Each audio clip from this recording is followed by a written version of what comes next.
Head coach of Canisius College, Randy Mearns. And Randy, Bandits draw off the positives from their play last week. What do you think, and just picking back up of what you saw in last week's loss? Well, you know what, John, I tell you, you know what, there was a lot of positives. There's some very, very good transition up the floor. You know, when you look at the end of the day, though, is goaltending. You know, Cosmo made 32 saves. Not bad, good enough maybe for a win, but you know what? I think as Darius had said, you know, basically in the paper, like, you know what? You got to come up with those saves. It was good to see the resolve to continue to get back in the game, but there are times where, you know, 32 saves against 47 saves, not going to win you a lot of games in the NLL, Johnny. I thought the turning point in last week's game was the Rob Marshall goal, just seconds after the point of the Bandits had tied it up at 7. Darius Kilgore, the head coach of the Bandits, will say the shorthanded goal scored by Colin Doyle were the killer. Well, that definitely was a killer. You know, you got the opportunity to be on the man up. You know, you want to try to make sure that you have that opportunity to bury on that. You're going to capitalize. You're going to get momentum. But at the end of the day, all of a sudden you get those short-handers against you. Next thing you know is that momentum shifts, because maybe you're going to get one, and then, you know, the guy's going to come out of the box. But, you know, all of a sudden that opposing team scores that short-handed goal. You know, maybe guys leaving a little bit too early to try to get up the floor. Those are just game killers. And I think that in some sense, with all the high hits that happened last week, you know, I think probably another message is we got to keep it down. You know, Damon Everts got suspended. Toronto Rock, a high hit on Mark Stainhouse. We had Billy D. Smith, Hayden Smith. You know, you're serving these non-releasable penalties where, you know what, that opposing offensive power play can score 1, 2, 3, 4 goals. You can't even get out of the box. I mean, you got to stay away from the high hits. You got to play smarter. You got to play, you know, with maybe more discipline. But at the end of the day, Buffalo outshot the Toronto Rock by a big margin. They just didn't score. And you know what? Vice versa, Toronto. I mean, talk about Chris Paston. You watch those top 5. Tick, tick, tack, tick, tick, toe. That is an amazing display. Anybody watching lacrosse, you should watch the Toronto Rock and how they move the ball. But you know what? Cosmo just couldn't come up with the saves when he needed to. And at the end of the day, that's a Buffalo loss. The game without John Tavares. Looking at the statistics from last week's game, Aaron Wilson with 3 goals and 1 assist. Sean Williams, again, continues his solid play with averaging 5 points, and he scored a goal and had 4 assists. Mark Stainhouse on the defensive side of things with 3 goals and an assist. What do you think so far, the game without JT? Well, you know what? You got JT out of the lineup. I mean, that's so tough. I mean, he's been the stalwart. I don't even know. 22 years, 20 years. I mean, he's been in the loop a long time. But he still has the athleticism and that poise to bring, you know, that necessary calmness to the Buffalo Bandits. Being out of the lineup, you know, you don't have that go-to guy, the guy that's always been that guy, and that's a tough thing, so you got to adjust to that. But here's the kicker. They got Shawnee Williams. They got Tracy Kaluski. They got Luke Wells. They got a lot of veteran guys. Billy D. Smith. They got a lot of veteran guys, and those guys, if JT's not going to be in the lineup, they kind of got to pick up that leadership role. You know, and the thing about it is when you look at it, is there's such a great amount of young enthusiasm on the Buffalo Bandits, but it's trying to figure out and meld that. Now, you know what? They're 5 games in, 3-2. There's still a long season. We can always say this: every game's a playoff game. But you know what? I guess it's one of those things over the bow. You know what? JT might not be in every game. How are we going to react? How are we going to act? Can we win without him? And I think that's a big challenge that the Buffalo Bandits have. One sentence, obviously, tonight will be in the part of the pregame speech by head coach Darius Kilgore: stay out of the box.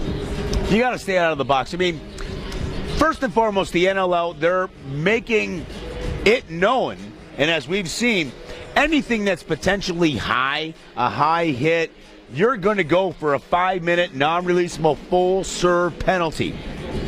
A team can score 2, 3 goals on that and change the total momentum of the game. The Buffalo Bandits had 2 of them.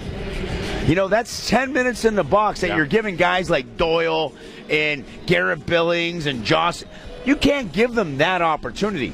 Now, I'm not saying you can't play aggressive, you can't play physical, you can't be rough in the corners, you know, utilizing the body. But I think that the NLL is trying to send the message: you got to stay away from the high hits. You know, concussions, I mean, that's the word these days. You know, you watch it on ESPN, Time Warner, you know, NLL, you know, like it's concussions. Anything that's high hit, they're going to make sure that they're going to call, trying to set the tone. You got to stay away from the high stuff. And if you stay away from the high stuff, you know what? You're not going to put your team at a disadvantage. Pre-game show tonight for the First Niagara Center. This is the third straight home game for the Buffalo Bandits, and they're entertaining the Rochester Knighthawks. Morning shoot-around this morning, Randy. I noticed that the team, the Bandits, while shooting around, boy, they were throwing a lot of rubber at both goaltenders. Well, you know, I think you got to throw a lot of rubber. You got to get used to it. You know, these guys are like these. It's kind of like football. You know, you're back and forth. You got 1 week, and then boom, you got to prepare for 1 week, and you gotta make sure that they're feeling hot, making sure they're covering their angles, making sure they're stepping out, and you know, when you look at that, is you got to put a lot of heat on these goalies to make sure that they're comfortable in terms of knowing whether a shot is going to, you know, go in. I got the cover, you know, they got the angle covered, and that's a tough thing. Now you're looking at tonight. Look at this lineup for the Rochester Knighthawks against, I'm assuming, Anthony Cosmo in the net with that Buffalo Bandit defense. You got a guy like Cody Jamieson. You don't know where he's going to shoot. He's got the low to high to low, to side to high to side to low. He's got the twister. You don't know. You got to kind of expect that that's what's going to happen. Johnny Powell's great inside. Mike Cougar, or Kersey, I like to call him, from when I played with him back in the day. I mean, he can put the ball in net. Big Danny Dawson. I mean, he had a day yesterday against the Philadelphia Wings. I mean, this guy can score. This guy can feed. He's got vision in the back of his head, Johnny. You know, so Cosmo's got to be ready. The goaltender for the Buffalo Bandits got to be ready, and the defense of the Buffalo Bandits got to be ready. I think it'll be more of an OD kind of shift. Some transition, not a lot, but when they get those 5 guys on the field, those 5 guys on the Buffalo Bandit defense got to make sure that they're giving Anthony Cosmo, if he's the starter tonight, and I assume that he is, you know, that opportunity to cover all the angles. Because if they let these guys free, that's not going to be good. Roster changes tonight. John Tavares is out. John Harrison is back in the lineup. And, Randy, 2 rookies played their first ever games in the National Lacrosse League. Second rounder Carter Bender, a lefty out of the University of Hartford, and transition Kevin Brownell will also be in the lineup tonight, a third rounder from Robert Morris. So 2 familiar players, I'm sure from the field side of the fence you're familiar with. Yeah, definitely. Carter Bender, a big kid, 6'4", 215, was one of the stalwarts when Hartford had the opportunity to go to the NCAAs. This kid can score. He's big. He's aggressive. Gets a lot of GBs. Got great soft hands for a big man. I'm excited to see what he brings to the table. Kevin Brownell, I love. I mean, this kid can get up and down and up and down. Now, here's the thing. Here's his lineup in the Robert Morris. He played with Kyle Matisse, who's in Minnesota, and Kyle Buchanan, who's a stalwart starter in Washington. He was the third guy. These guys at Robert Morris put up 22 goals a game. Transition, can play D, play O.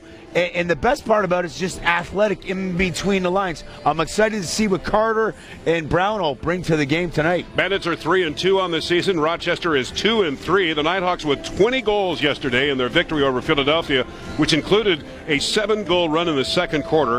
Randy, 17 players helped in scoring yesterday. Dan Dawson, 4 goals, 7 assists for 11 points.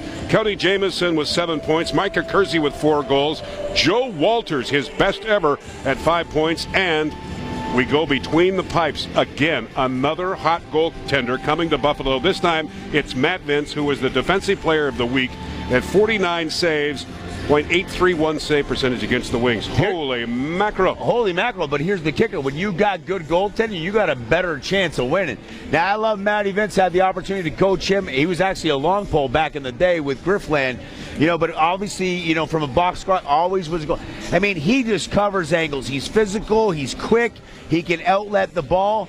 And when you got good goaltending that can make 49, 50 saves, like we seen with the Bandits last week, you got a great chance of winning the game. Can my team outscore your team? When you got a hot goaltender, I mean, that is so huge. Now, you look at the Rochester Knighthawks, they started out 0-3, trying to figure it all out. As the Bandits did, we got some new young personnel. What's that mix? And now all of a sudden, the last 2 games, they got 2 W's. Goaltending's being hot. I think that offensive presence, they got about 6 or 7, 8 guys coming out the front door. Tyler Burton, a guy that transitions very, very well. That defensive core making the opponents, especially Philadelphia. I watched a little about the game. They were making Philadelphia shoot from way outside. Tough, hard-nosed defense makes it easy on a goaltender, but at the end of the day, 49 saves will lead to a lot of victories in the National Lacrosse League. This is the pregame show tonight from the First Niagara Center in downtown Buffalo. Coming up next, Coach's Corner with head coach Darius Kilgore. Now this time out on Bandits Lacrosse.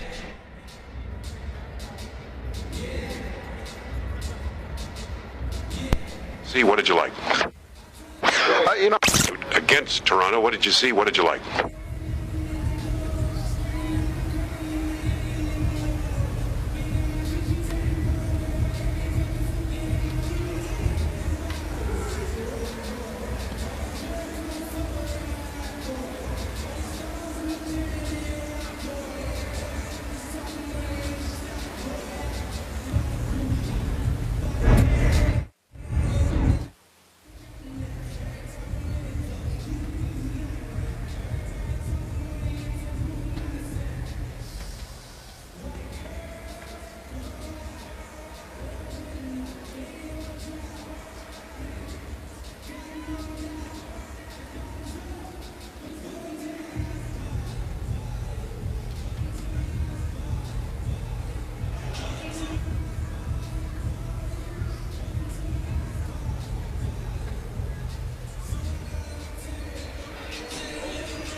'47th regular season meeting between the Bandits and Knighthawks. Rochester leads at 26-20, but the Bandits hold an 11-10 margin here at home.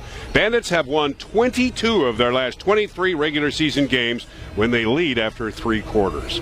Time now for Coach's Corner with head coach of the Buffalo Bandits, Darius Kilgore. Coach, accent the positive on what you saw from last Saturday night's loss. I thought we played well. We played hard enough to win. We just didn't play smart enough to win. We took some bad penalties and then took a bad penalty towards the end at the wrong time and just gave them too many opportunities. But, the effort's there, and we just got to straighten out our systems a little bit and play smarter, and I think we get a win last week. What are some of the things you worked on Tuesday night? Be smart. Know the time and situation. We got to know when we go out there, what can't be done at that moment. And, I don't think we thought of that last week. So went over a couple of changes we wanted to do to the system, and then after that we just talked about being smart. I noticed this morning in the shoot-around you were paying close attention to the goaltenders, and you're throwing a lot of rubber at both of them. Yeah, we want to get Cosmo feeling the ball, and Wagger we want to keep sharp just in case anything happens. So we, and we want. I don't think we shot real well last week, so we wanted to get the guys a lot of shots and make sure their sticks are on. So true, the majority of the hour spent on the power play. Anything you're going to be doing different tonight? Not really. They got a box. They play sort of like Toronto. So we got a couple of plays that we installed last week that we think will work this week. But it comes down to execution. I don't think we executed very well last week, and I think that was a big difference in the game. Looking at the roster for tonight, who's in, who's out? Hayden Smith is going to be out. Purvis is going to be out, and who's the other one? Nick Carter. So Bender's getting his opportunity. Brownell's going to be in there, and Johnny Harrison's back after suspension. What do you expect from these young kids, particularly about Kevin Brownell? Brownell's going to be playing out the back door, but he's a player that can play all over the floor. He can transition the ball. He can play out the front door if we needed him to. Really athletic and very quick. And Carter Bender's a big body on the front door. He sets good picks, and he has a good stick. So, these guys have been working real hard, and they earned an opportunity, and hopefully they can grab it like Mike Hominick did. Rochester had a good game yesterday against Philadelphia. They're coming in with some newfound confidence, particularly on offense, but more importantly, you've got another hot goaltender that you're facing in Matt Vince. Yeah, it seems like every goalie coming in here has been playing well, so we got our work cut out for us with Matt Vince. We got a game plan with him, and I think we did a good job that last time we played Rochester. Obviously, they've improved tremendously, especially on the front door. We sort of got Dan Dawson rolling now. Cody's been steady all year, there. It looked like Micah Kersey had a pretty good game yesterday, so I'm sure they're coming with a lot of confidence. It's going to be up to our defense to limit them to the good opportunities they get, and hopefully Cosmo can have a good game. What would you anticipate with the style of play that they employ tonight, based on the fact that they have so many marquee players and they just keep coming in waves?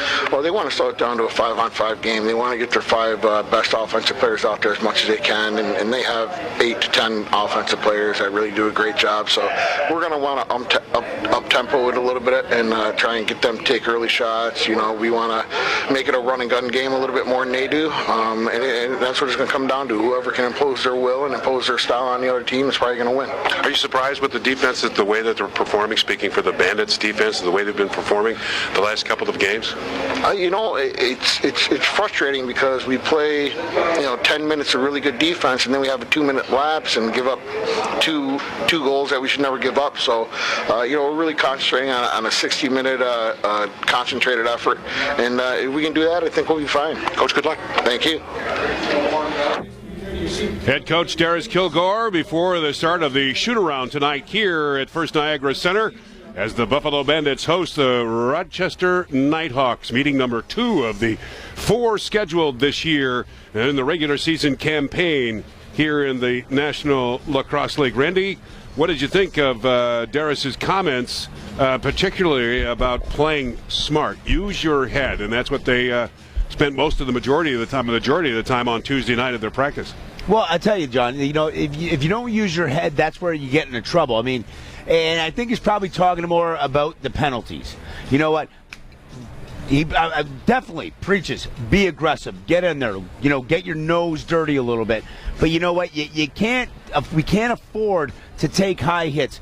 Undisciplined. You got to be smarter than that. You know what? If you got a little grudge with a guy because as this National Lacrosse League goes, you're going to play this guy, that guy. Maybe you got a cheap one on me the last time. All that fun stuff that goes along with these guys. You still got to play smart. You still got to stay focused to what we're doing as the Buffalo Bandits. And you can't put your team at a disadvantage maybe to satisfy maybe a personal grudge a little bit, or you know what, he's there and I can smoke him, but you get there and you get high on the pad and maybe it slips up. You just got to be smarter. You got to be in control, and that's what I think he's talking about. Like, if we're smart, we stay out of the box, we're successful. We went 3-0 when we actually managed not going to the penalty box. Right. We go to the penalty box, we lose. And you look back at it and you're just like, it's not really rocket science. Just stay out of the box. That's right. Pre-game show continues tonight here from downtown Buffalo. Up next, David Brock, who is our Reebok player profile after this timeout on Bandits Lacrosse. Psychology from Syracuse University in 2010. She's currently attending Canisius College, working toward a Master in Science and Counseling Education. Her career goal is to become a school counselor for grades 8 through 12. Let's take on the Knighthawks. David Brock is our pre-game Reebok player profile guest. And David, welcome to the Bandits. What do you think so far after 5 games?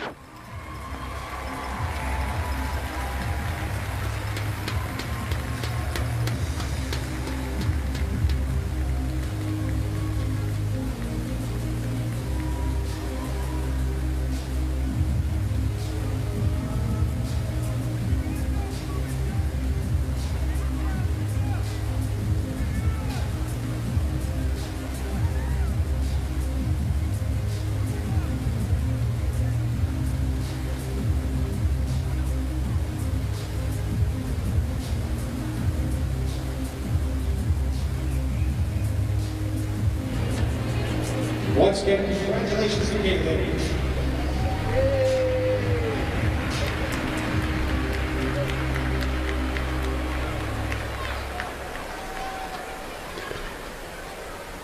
Third-year pro David Brock is our Reebok player profile. He's a big transition player from Burlington, Ontario. He was acquired from Philadelphia in the Kevin Buchanan trade along with Mike Hominick. 3-3 in his last 2 games. He's passed his career totals from the offensive side of the things. He played his college lacrosse at the University of Albany. 5 games in. David, what do you think so far of being a Bandit? Well, first of all, thanks, John, for having me here. Very very excited to be a part of the Buffalo Bandits. I've been watching the Bandits play since I was a young kid, and I'm really happy to be here. After 5 games, I wouldn't change anything other than of course a couple of losses, but like I said, very happy to be here. Accent the positives of what you took away from Saturday night's loss against Toronto.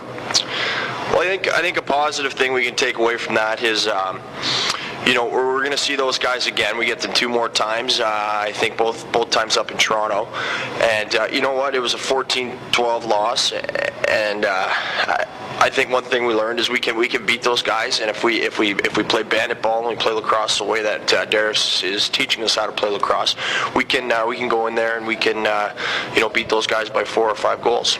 You were a part of the Mike Hominick deal that saw Kevin Buchanan leave the Bandits and go to Philadelphia. You were a part of that trade with the 2 coming up here to Buffalo. What were your thoughts at the time when you got traded? Well, I've never been traded before, so it was a little bit bittersweet because I left a lot of friends behind in Philadelphia. Naturally playing there for 2 years, you build some relationships. But at the same time, I couldn't have been happier. Buffalo's a spot that ever since I entered the league that I've wanted to play, and I couldn't have been happier. And especially to bring a good buddy of mine like Mike Hominick along, part of the deal was very exciting, and I don't think things could have worked out better for me. Give the listeners and the viewers an idea of your game. What do you bring to the floor for the Bandits? I think that I bring obviously some size, a little bit of physicality, some gritty play. I think that I bring some tough, strong defense and the ability to get the ball up and get it out of our end quickly, and do anything that's asked of me. You've passed your career totals in offense. Are you surprised by that and the style of game that you've employed here with the Bandits, particularly with your shot? No, I'm not surprised. I've scored 4 goals in 5 games. Over the last 3 years, this being my 3rd year, I've had a ton of opportunities. Right now, I have 4 goals. I could probably have 10 or 11 just if I was shooting the ball a little bit better. But Darius has given me an opportunity to let me run the floor and shoot the ball, which is nice. In the past couple of years, it's we wanted to pull the ball out and get our offensive guys on the floor. But this year, Darius has given me the green light to let the ball fly. So I'm enjoying that. Inside of the room with the Bandits, is it everything that you thought of with the camaraderie and the closeness of a team such as the Bandits? Absolutely it is, and lacrosse community, us guys, we're all pretty similar and we all get along very well. And the transition to Buffalo is very easy with vets like John Tavares, Sean Williams, Tracy Kaluski, Matt Giles. Those guys are so, they welcome me personally in with open arms. And the atmosphere in the dressing room is great. Everyone, we treat each other like we're, best friends, family, and it's something that I think is only going to we're a bond that's going to get even tighter as the season goes on. Now, with your playing career, you played at the University of Albany. How do you juggle the game between the field and the indoor game?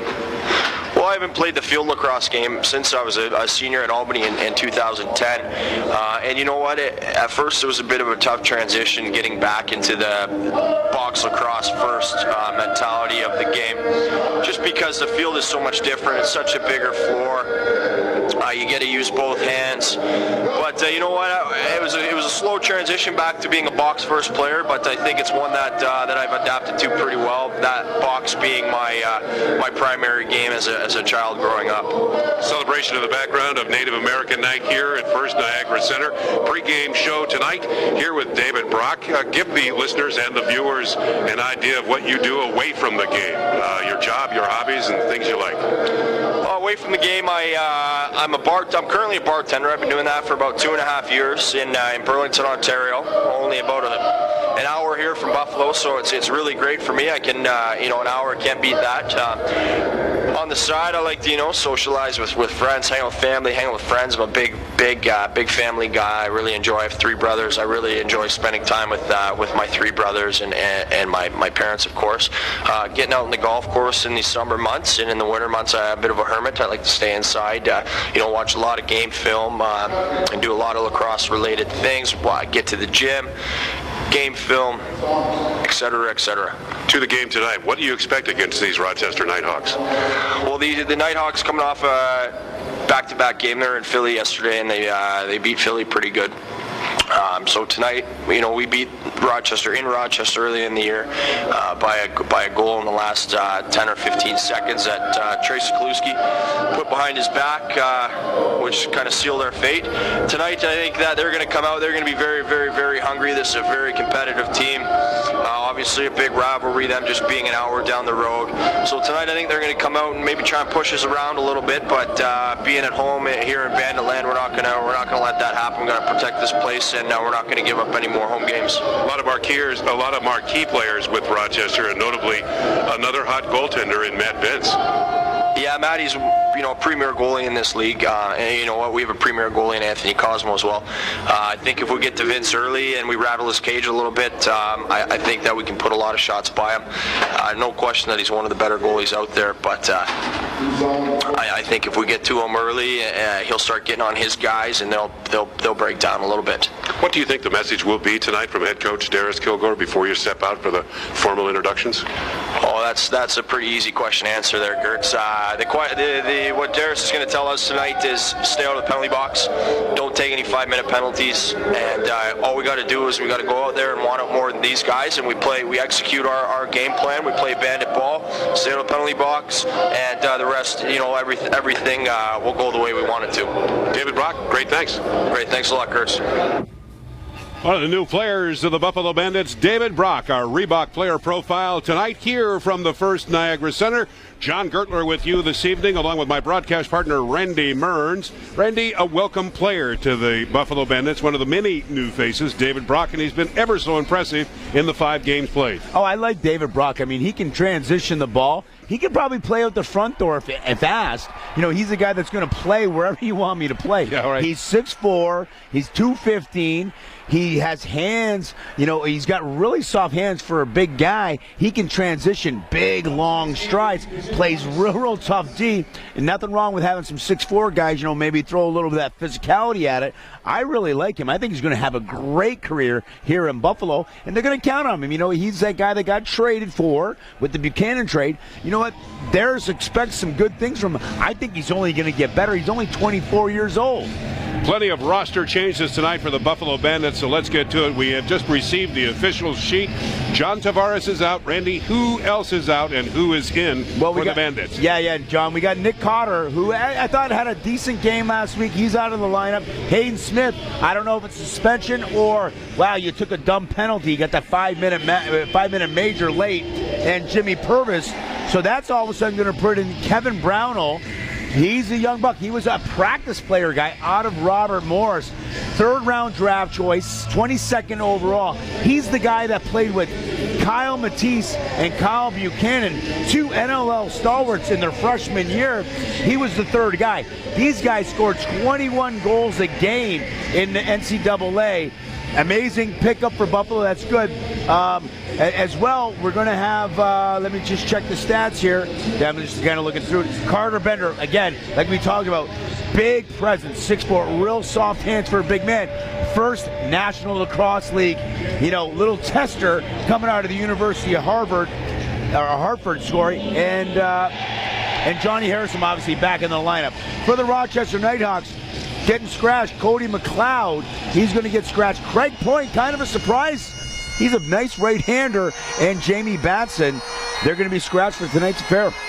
Pre-game show tonight here from the First Niagara Center with the Buffalo Bandits hosting the Rochester Knighthawks. The game is next. Now this timeout, please, with Bandits Lacrosse.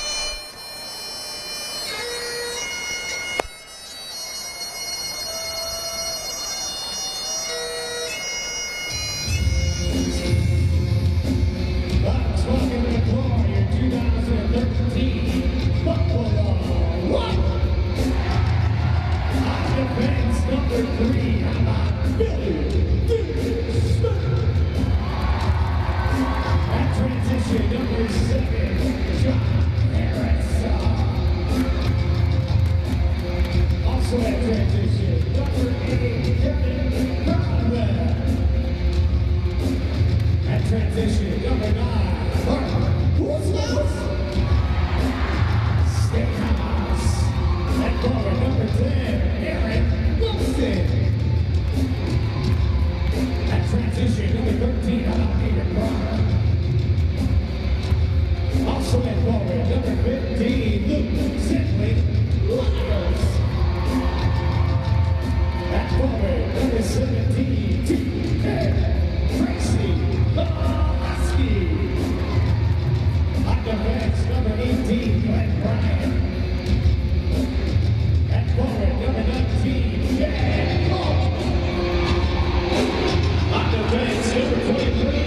Rochester Knighthawks found net 20 times yesterday afternoon against the Philadelphia Wings for their 2010 victory.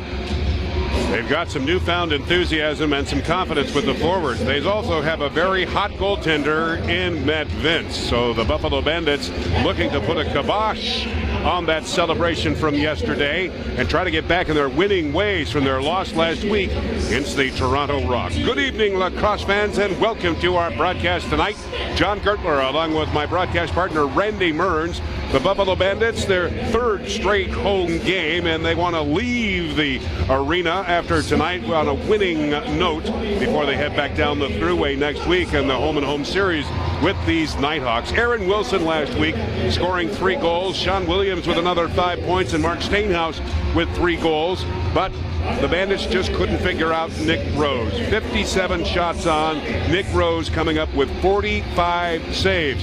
So, what are they going to do? Throw more rubber at Matt Vince. Matt Vince, what an incredible day he had yesterday in Philadelphia. It was an afternoon game, and Matt Vince played very good. Another 49 saves for Vince. .831 save percentage for the Rochester netminder. And the Buffalo Bandits look to have their netminder, Anthony Cosmo, do the same thing of trying to protect between the pipes. I'm sure, as I will introduce my broadcast partner, Randy Mearns, to you, the fact that Cosmo would like to have a couple of those goals back, but he has put that aside. And Randy, it seems to me that Cosmo is going to have a very strong game this evening. Focused. Well, I think so. Real quickly, Johnny, you know what? You got to let it go. It's all in the past. Yeah, does he want some of those back? Does it make the difference? Certainly it does. But you know what? He's a very capable goaltender. You know, confidence. But here's the kicker. You can't go 14 minutes man down. I mean, that's pepper spray when you're talking about the Toronto Rock. That thing's kicking. Boom, whack. High, low, high, low.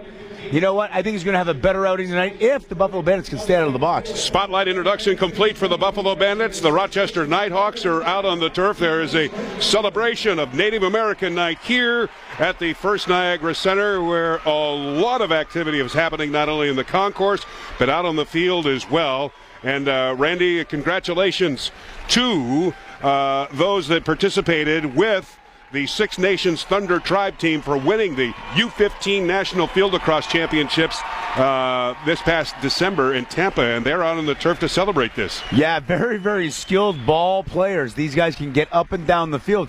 We would call them kind of like 2017 guys. I mean, you know what, you go down to Tampa, you play in this event, you know what, you're one of those guys on the radar screen for everybody. Phenomenal, and congratulations to them. Down to the turf for the singing of the Canadian and U.S. national anthems. Here's Kevin Kennedy.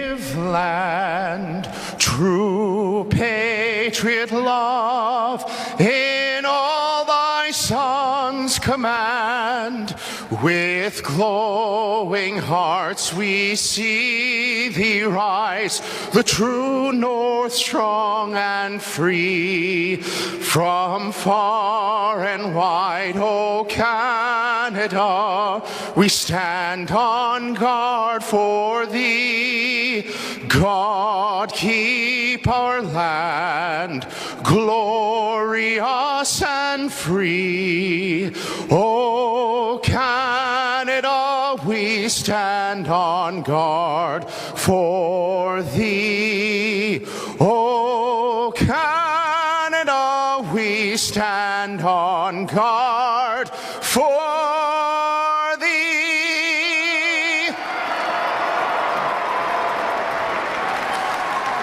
Oh, say, can you see by the dawn's early light what so proudly we held at the twilight's last gleaming, whose broad stripes and bright stars through the perilous fight o'er the ramparts we watched were so gallantly streaming, and the rocket's red glare, the bombs bursting in air, gave proof through the night night that our flag was still there.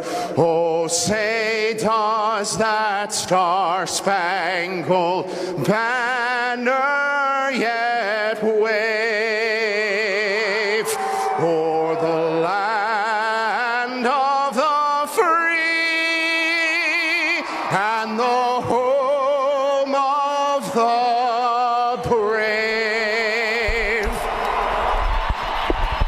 Kevin Kennedy with the singing of the Canadian and U.S. national anthems tonight from the First Niagara Center in downtown Buffalo. John Gertler and Randy Mearns with you this evening as the Buffalo Bandits host the Rochester Knighthawks. Randy, 2 new faces in the Bandits lineup tonight for those listeners and viewers that just hooked on with us. First ever in the National Lacrosse League. And let us say hello to Kevin Brownell and also Carter Bender. Yeah, you know what? They're going to probably be a little bit nervous. You know what? They're in the show. You know, we got about 15,000 people here at the First Niagara Center, you know, in front of the fans. We've been dreaming about this forever, and now all of a sudden they're here. So there's going to be a little bit of nerves. You know what? They got to get a hit in. They got to get a good pass in. They got to get a good transition place in, and then I'll think that they'll fall into play. You look at a guy like, you know, Darius Kilgore as a head coach. You're not making the Buffalo Bandits roster if you're not a guy that he doesn't think that you can be in the lineup. And I knew this when I heard about this about 3 weeks ago. He was really impressed with Kevin Brownell, who was a practice player. He's like, you know, sooner or later, Mearnsy, you know what, that guy's going to be in our active roster. And here he is tonight. This is celebration of Native American. Now let's go back downstairs to public address announcer Chris Swinson. Thompson won the National Lacrosse League Championship with the team in 2008 and spent 6 seasons with your Buffalo Bandits.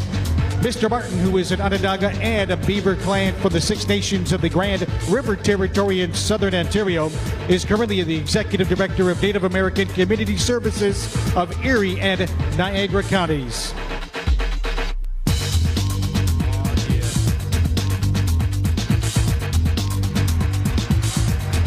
Public address announcer Chris Swinson talking about Native American Night out on the turf. There's also a special ceremony going on at center field. Kurt Steyer is the owner of the Rochester Knighthawks. Head coach Darius Kilgore out there, Randy, along with John Tavares. And I also see Michael Thompson out there and Sid Smith, the star player for the Knighthawks, as they salute Native American Night here at First Niagara Center. They're also making, Randy, a special presentation to a $1,000 scholarship to Caitlin Snyder, who is the recipient of that, and she's graduated cum laude from Bachelor of Arts in Psychology from Syracuse, and she's currently attending Canisius College. She's in Griffland. At Griff, Master of Science Counselor in Education. Yeah, congratulations to Caitlin. Absolutely. I mean, you know, awesome experience, awesome to help have a little bit of funding to pay for your education, and I'm sure she will be successful in her chosen career. Bandits will be moving right to left in the first quarter. Matt Vince starts between the pipes with a .799 save percentage. Absolutely spectacular yesterday, and he was named the Defensive Player of the Week for his performance last week. Anthony Cosmo comes in a .715 save percentage, 32 saves against Toronto last weekend. Underway, and again, folks, great to have you with us tonight on the radio and down the line on the Lacrosse League Network. John Gertler, Randy Mearns. Bandits in their home black now, shaded in gray, along draped in orange, and they've got the ball down to the Rochester zone. Luke Wiles with it, but it's intercepted by Joel McCready of Rochester, and he comes all the way back down into the zone. We have a down player in the Rochester zone. Shot score by Rochester, and one of the players down on the turf, and I think it's Chad Culp. And he has not moved after being hammered in front of the Rochester net. Yeah, Culp is down. He's lying down, but the referees let the play transpire. And there's a 2-on-1 with McCready and Joe Walters. McCready horses the hedge, gives it to Joe Walters, gives a little fake, and comes back short side. That goal's probably going to count.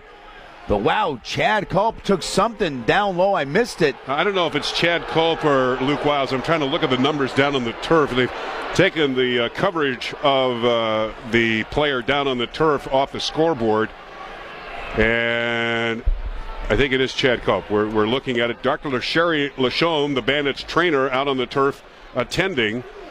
And Culp is still face down on the turf. He's right in front of Matt Vince. He's about, Randy, what would you say, 8 feet off the circumference of the goaltender circle, and it is Chad Cope. He's on his feet. The helmet is off, but Dr. Sherry Lachaume, as well as Dr. Michael Rao of the Bandits medical staff. And on the other end of the turf, a goal is scored by the Knighthawks. Oh, he got smoked from behind, I think right in the back of the net. That led to the loose ball of the transition of McCready and Walters out the front door. And they buried. Rochester makes it happen on that 2-on-1, but Culp got smoked from behind. The referees missed that. They got that on video evidence. I'm sure that'll probably get sent to the league because that was kind of one of those ones right from behind. Strange way to start the game. Rochester has a 1-0 lead. We'll get the official scoring in just a couple of moments. Back down onto the turf with the Bandits roaming down to the Nighthawks zone. From the slot area is Wilson. There's a shot straight on by Sean Williams, saved by Matt Vince, and he'll outlet the ball down the left wing side as it will go to the stick of Brad Self, Scott Self's brother. It's the Self clan out there on the turf tonight with the Bandits and Knighthawks. Knighthawks with a 1-0 lead. Scoring after the incident down in the Nighthawk zone. The play continued. Dan Dawson hanging on to the ball, but an illegal pick will give the Bandits another opportunity on the rush, and they waste little time to get into the zone. However, an errant pass is picked off by Rochester, and here they come. Dashing down right to the Buffalo line. Ball is carried up by Mike Kirk, but he'll hand it off to the offensive side of the Knighthawks, the front door. Micah Kersey, who scored 4 goals yesterday afternoon in Philadelphia, has got the ball from the left point. He goes over to the far side. Ball carried right in front. Shot saved by Cosmo. Right off the stick of one Corey Vitarelli. Yeah, and that's a huge save, and that's what Cosmo needed. Somebody out in front, he making a big save for the Buffalo Bandits. There's a shot straight on and a give and go set up nicely by Sean Williams to Aaron Wilson. And the shot right inside the crease area is picked up over to the Bandits. So they'll control the ball again. 1-0 Rochester here in the early goings of this first quarter. Bandits Williams with that shot, and Vince coming up with a save. Yeah, that's the second shot for Shawnee Williams. Testing him high, testing him low. Matty Vince, the Vino, making the key save and keeping the Buffalo Bandits at bay. Rochester with a 1-0 lead over the Bandits. They've got the ball with Cody Jamieson taking the shot. Hit the goalpost right side of Anthony Cosmo. The rebound picked up nicely by Jay Thornburg. He turns on the speed. It's a 2-on-1 break. Thornburg with a shot, and Vince with another fine stick save. Yeah, and I think that the Rochester Knighthawks are going to go for too many men. Only 2 field officials. They get on a 2-on-1 and they're out the back door a little too quick. Matty Vince seen it all the way. Impressed. 3 straight shots. He's seeing the ball. But nonetheless, Rochester going to serve a 2 for too many men. Too quick out the back door. Buffalo going to go on the first power play of the night, Johnny. Bandits spent a significant amount of time this morning in the shoot-around working on the power play. They enter this evening's game 16 power play goals on 29 opportunities for a very good 55%. Now working the ball from the far side is Dane Smith. He's at the left point, scoots in a little bit closer, wheels it back over to Tracy Kolesky, to Williams with a shot, and Vince coming up with a gut save. Actually got that right between the pads and his face mask. Let it go back down into his stick and made the outlet pass down the left wing lane, where it's carried in the Bandit zone by Sid Smith. Now Anthony Cosmo has to come in with that errant ball and get it over to Mark Stainhouse, who finds an open Sean Williams. Game number 202 on the consecutive mark for Sean Williams coming across the line. 26 points in all. Start of tonight's game. Top of the slot is Kolesky with a shot saved by Vince. Rebound jumps out. It's left on the floor to Wilson. Wilson tries to feed a pass in front of the Rochester net. Can't do it. It goes into the corner, and Sean Williams is there. 23 seconds left on the shot clock, so it was reset. Mike Hominick is there. Back over to Dane Smith. Far side now over to Wilson with a shot, and a save by Vince. Rebound, Williams resetting the shot clock. You got to be lucky. That went off the pipe, off the back of the Matty Vince's left leg, off the pipe and then out.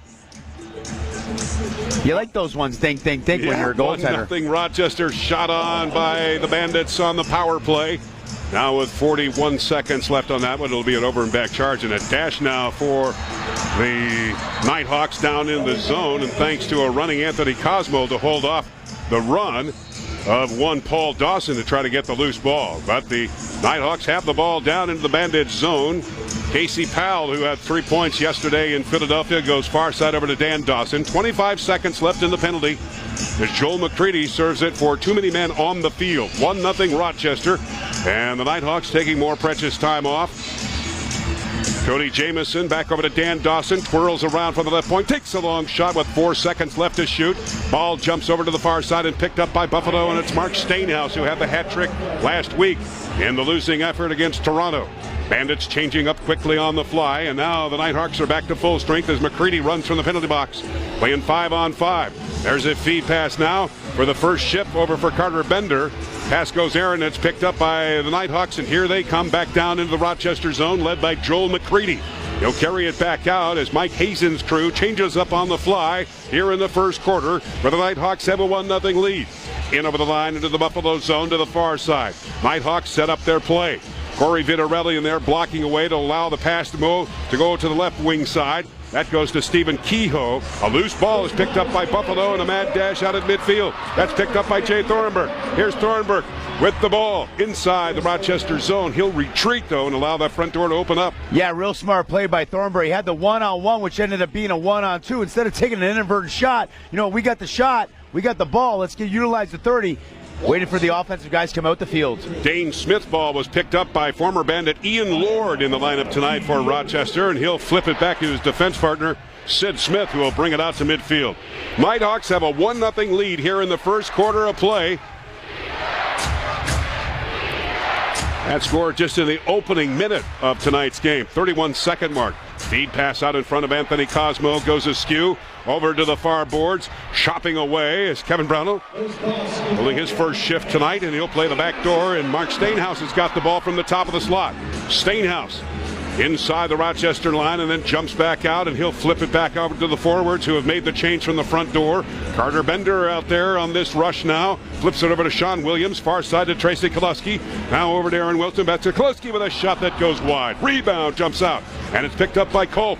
Here's Wiles with a shot that goes to the right side of the Rochester net. It's picked up by the Bandits, and the shot clock is reset, so the Bandits on a flurry here in this first quarter, down 1-0. Carter Bender with a nice floating pass far side over to Luke Wiles. He dekes his way in closer, looking to take a shot. Triple teamed on the play. Here's Wiles with a shot. Vince with a kick save. Rebound jumps out in front of the Rochester net, and it's swept right at the doorstep of Matt Vince, and this clock stops with 8 minutes and 28 seconds left here in quarter number 1. Knighthawks with a 1-0 lead tonight on Bandits Lacrosse.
Celebration tonight here at First Niagara Center. It is Native American Night, and congratulations to Caitlin Snyder of the Seneca Nation Wolf Clan. She has been selected to receive the $1,000 scholarship. Snyder graduated cum laude with a Bachelor of Arts in Psychology from Syracuse University. She is currently attending Canisius College and working towards her Master of Science Counselor in Education. Her career goal is to become a school counselor with grades K through 12 in the Native American population. I'll tell you, Johnny, cum laude, that's like a 3.6 or something. Wow. I mean, that's pretty impressive. Congratulations again to Caitlin. Joe Walters, the goal scorer tonight for the Rochester Knighthawks. And he scored it in the opening minute, his 5th goal of the year. He had a great game yesterday afternoon, scoring some 5 points. Career best. Play down on the turf with Casey Powell inside the goaltending line of Anthony Cosmo. And will we have a penalty, and it's going to go against Buffalo? Yeah, Billy D. Smith's got 2 games in. He's got 9 penalty minutes, and this is a tough one. I don't know if this is a legit. Casey Bell does the old slip, gets underneath Billy D. Smith. Great matchup. And somebody for the Bandits, they were thinking it's Billy D. Smith, on a cross check from behind as Powell went airborne across the crease. I thought it was going to be ruled like, no, you tiptoed through the tulips, you're in the crease. And he's not happy. We're actually going to get a double minor. Piolo's joining Billy D. Smith. I don't know where that one came from. This is going to be a 5-on-3. Not what the Buffalo Bandits need early. So with the Knighthawks going 2 for 3 yesterday afternoon in Philadelphia, they come in with a 56% success rate on the power play. 10 goals on 18 assists. And we'll get the official calls on the double minor on Steve Priolo and Billy D. Smith, the 2 Buffalo defenders sent to the box. And here comes Rochester with a shot that goes off the stick. And that one goes off the side of Micah Kersey. There's a shot straight on, and Anthony Cosmo with a splitting save, and the rebound picked up by the veteran goaltender of 13 years. Fielding it back out to Dane Smith. They've got a nice pass along over to Mike Hominick, who's double-teamed on the play outside the Rochester line. The Knighthawks leading it 1-0. And the Bandits down 2 men, Steve Priolo and Billy D. Smith, in the box simultaneously. I like the Buffalo Bandits clear on the man down. Dane Smith comes right out the front door, comes down to Cosmo. He's the fastest guy in the Bandits. They give him the ball. He's just able to clear it individually. The youngster's got some speed. Now a penalty coming up against Rochester, a holding call. So the floor opens up even more. 3 Bandit players are out there, and Ian Lord, the former Bandit, sent to the box for holding. Yeah, I don't know if that one's a makeup call. I mean, he kind of gave a little bit of a grab, throwing the hands up, trying to strip the ball from Dane Smith. Nonetheless, he's going to go to the box for 2, so now at least Buffalo's only down by 1. And it's 3-on-4 against this Rochester Nighthawk defense. 45 seconds left in the calls to Steve Priolo and Billy D. Smith. Bandits with a shot straight on Aaron Wilson. Low drive on Matt Vince, who makes a pad save. Yeah, that's tough too, though. You're gonna throw the ball from 17 yards out. Odds are Matty Vince is going to see that. Trying to make sure you get something to the net, reset that shot clock. But, Matty Sitt's going to see that all night long from 17 yards. Another goalpost hit by the Knighthawks, who are staging the play down into the Bandits zone. Casey Powell over the shoulder feed. He'll have it now back over to Kehoe. Kehoe fakes the shot, hangs on to it with 18 to shoot. Far side pass right on, and Cosmo got a piece of that one off the shot of Cody Jamieson. He leaves it into the corner.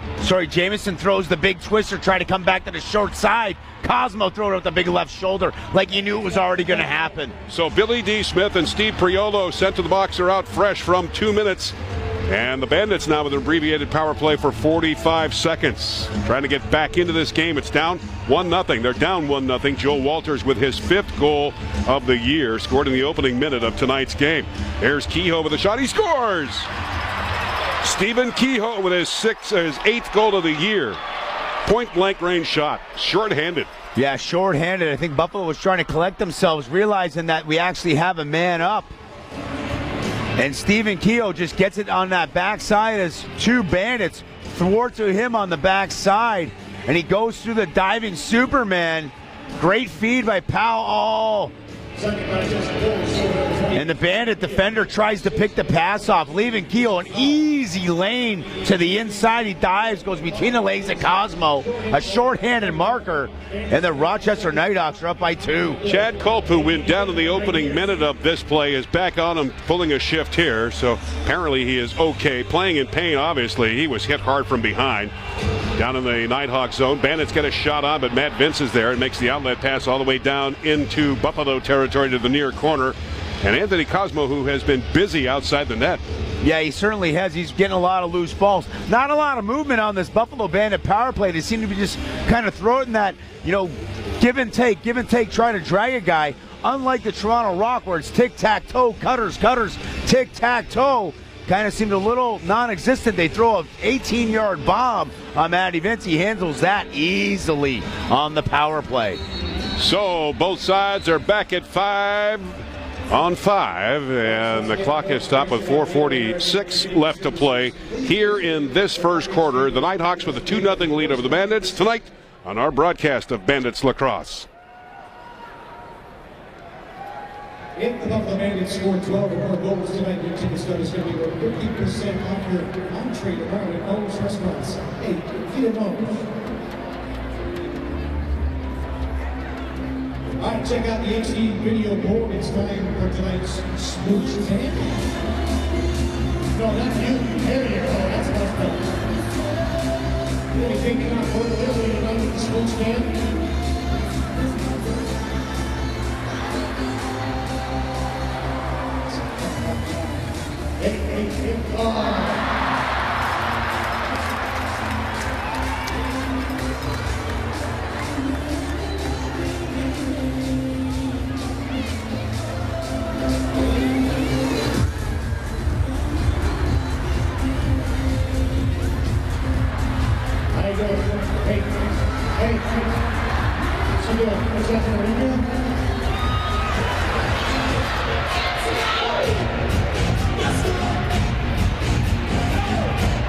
Buffalo Bandits free mobile app is now available on iTunes and around the market. It's the best way to stay connected to your Buffalo Bandits around the clock, and it gives you exclusive access to everything from up-to-the-minute player stats to game night promotions. You can download the Bandits mobile app today. John Gertler, Randy Mearns with you this evening. Joe Hinault, our producer. Scott Fleetwood, our statistician. The Knighthawks with a 2-0 lead, and they've got the ball down in the Bandits zone, moving it from the near corner, but a bad position gives the Bandits the ball, and immediately back out to midfield.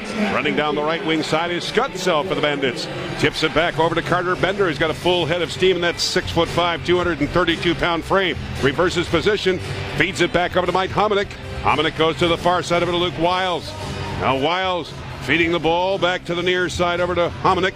Hominick from the top of the slot, feed pass to Wilson with a shot right side of Vince. Rebound jumps out in front of the Rochester net, but Sid Smith for the Knighthawks is there, and he'll fire it over to Brad Self, who brings it up for Rochester. They have a 2-0 lead over the Bandits here with 3 minutes and 53 seconds left to play in this first quarter.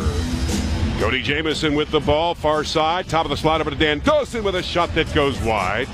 Boy, Dawson with 4 goals yesterday. Yeah, Dan Dawson, known more probably for his prowess and assist ability. Man, he's got great vision, 6'6", can throw it behind, throw it low to high. He feeds a lot of guys. I think of his presence, he's taken a lot more shots this year, and he didn't miss by much. Probably a little sliver, maybe about an inch to that far left side. Dane Smith had the ball, but he lost in the webbing of his stick. Actually, he lost his stick out of his hands, and is picked up by the Knighthawks.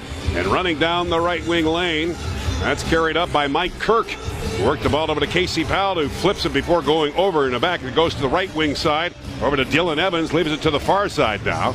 And they'll settle it down with the play back outside the line. Now Casey Powell from the near side into traffic, takes the shot right side of the Buffalo net. Rebound, jumps right to the line, and Powell gets his own rebound. Far side over to Cody Jamieson. Near side intended for Kevin Kiko.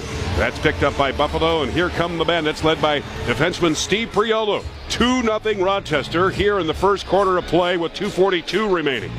Bandits in over the line with Mike Hominick. Scooch back outside the line as the Bandits set up stage. Carter Bender pulling his first NLL game. Tips it over to Sean Williams. Williams now over to Aaron Wilson. Back over to Williams. Back to Wilson. Wilson far side. Now to Luke Wiles. 5 to shoot. Here's Bender coming in close, trying to get the shot away. It's poked out of his stick, and it comes in front. Vince with another save. And the ball picked up by the veteran netminder, Matt Vince. Down the left wing line come the Knighthawks. Back out to midfield. 2-0 Rochester here in the first quarter. Dan Dawson in over the line and stations at the left point. Now scoots into the near corner, being pressured hard by Buffalo's defense. Dawson getting the ball back over to a Kersey, far side out in front of Kersey with a shot in the shoulder, saved by Cosmo. Rebound into the near corner, scooped up by Buffalo, and it's picked up by Glenn Bryan, getting it back out. Bryan now to Derek Suttons, who leads the rush in over the line. Far side is Mark Stainhouse. Here's Stainhouse now with the ball, getting in closer. Works it back over to Chad Cope at the right point. Here's Cope with a shot just right side of Matt Vince. Did not hit him, so it's 10 to shoot, and Stainhouse is it from the far corner. Back over to Chad Cope. Cope having control problems, swept it down into the near corner, goes after the ball, and it remains idle on the turf until it's picked up by the Knighthawks. And here they come back out at midfield. Mike Kirk brings them out. 2-0 Knighthawks here in the first quarter with 1:13 remaining. In over the line is Casey Powell, deking his way now down into the corner, flips it back over to Stephen Kehoe. Kehoe with the ball, takes the shot. Cosmo with a nice save. Rebound. Powell. Far side as it goes back over to Kersey. Now deking from the far side is Cody Jamieson and Johnny Paulus. There's Kehoe down with the ball. Far side pass as it goes over to Joe Walters. Under a minute to play here in the first quarter. Knighthawks leading it 2-0. Here's Casey Powell deking his way straight in. Takes the shot. He scores. Casey Powell with his 5th goal of the year. And that's great ball movement and a second chance opportunity. They get something to the net, but they get the loose ball. And it goes from the left side. Walters kicks it back. It comes across to Powell. And this is the advantage of being ambidextrous. He just gives a little split dodge, gets left hand, brings it back right-handed. Before the second slide can come, he goes far side on Anthony Cosmo. And it's a 3-0 Rochester Nighthawk lead. So the 10-year pro, Casey Powell, scores his 5th goal of the year. He had 3 points yesterday in Philadelphia. 4 straight 40-goal seasons for Casey Powell. Sat out last year, wanted to get right back to the game, and he signed on with the Knighthawks. Working with Dan Dawson, who has the ball with 18 seconds left here in this first quarter. The Knighthawks with a 3-0 lead. Started at the 33-second mark of this game as Joe Walters found net. Dan Dawson just leaves it there with 5 seconds left. Mark Stainhouse with 3 seconds left will try to feed it out right to the line, and a long shot. Nope. It was not a shot by Dave Smith. The time had run out, so the rookie held on to it, and Buffalo looks to regroup after this first quarter is history. The Knighthawks have a 3-0 lead over the Bandits. Now, please, this timeout.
Bandits.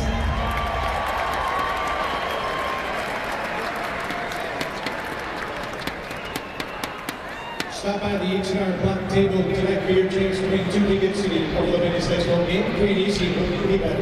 Knighthawks waste little time. The 33-second mark. Joe Walters nets his 5th goal of the year.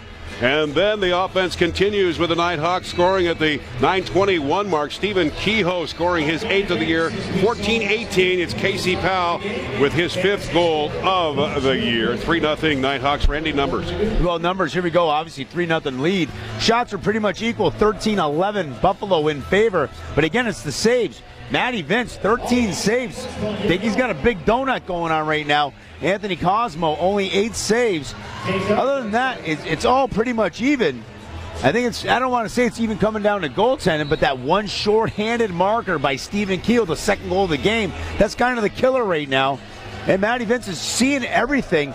Buffalo Bandits are shooting from about 15 to 17 yards out. That's easy to stop when you're at the All-Pro as a goaltender. Bandits will be moving left to right in this second quarter. They're down 3-0. As we had mentioned, the offense started at the 33-second mark for the Knighthawks. And Joe Walters, who had a 5-point night yesterday, or a 5-point afternoon in Philadelphia yesterday, scoring that marker to fuel the Knighthawks to the 1-0 lead, followed up by Stephen Kehoe and Casey Powell. Here come the Bandits down in the Knighthawk zone. Tracy Koleski with the ball. Works it now from the slot area. Feeds it to the far side over to Chad Culp. Now to Aaron Wilson. Here's Wilson with a low shot. And Vince stopped it with his stick right on the ground. Couldn't get any lower than that one. No, he couldn't get any lower, but I don't think that he even really knew where it was. Kind of like looked up the field. Where did it go? Where did it go? He found it right by the tippy toes of his left foot. Another fine save by Anthony Cosmo. Makes the outlet pass over to Scott Self. In over the line he goes. Works from the top of the slot. Hangs onto the ball. Here's Self coming in closer on to Matty Vince. Now retreats back over to the left point while Buffalo completes its change. Carter Bender with the ball. Far side pass over to Sean Williams. Williams now tipping it back over to Chad Culp. Culp trying to get a shot away. Elects to go to the near side over to Dane Smith. Now deep over to Luke Wiles, who dekes in close. Takes a shot, and Vince again with a beautiful save right out in front. Commanding with confidence. Ball carried up by Joel McCready. Tips it over to Casey Powell. Powell goes over to the far side and comes back up with the ball. He's at the left point. Casey Powell on the scoreboard tonight as the Knighthawks have a 3-0 lead over the Bandits. Cody Jamieson with the ball. Floats it back to the top of the slot. Powell couldn't hang on to it. 5 to shoot, and Buffalo comes up with it. And here's a break for Buffalo, led by David Brock. Brock has got Dane Smith with him in the left. Here's Brock. He scores!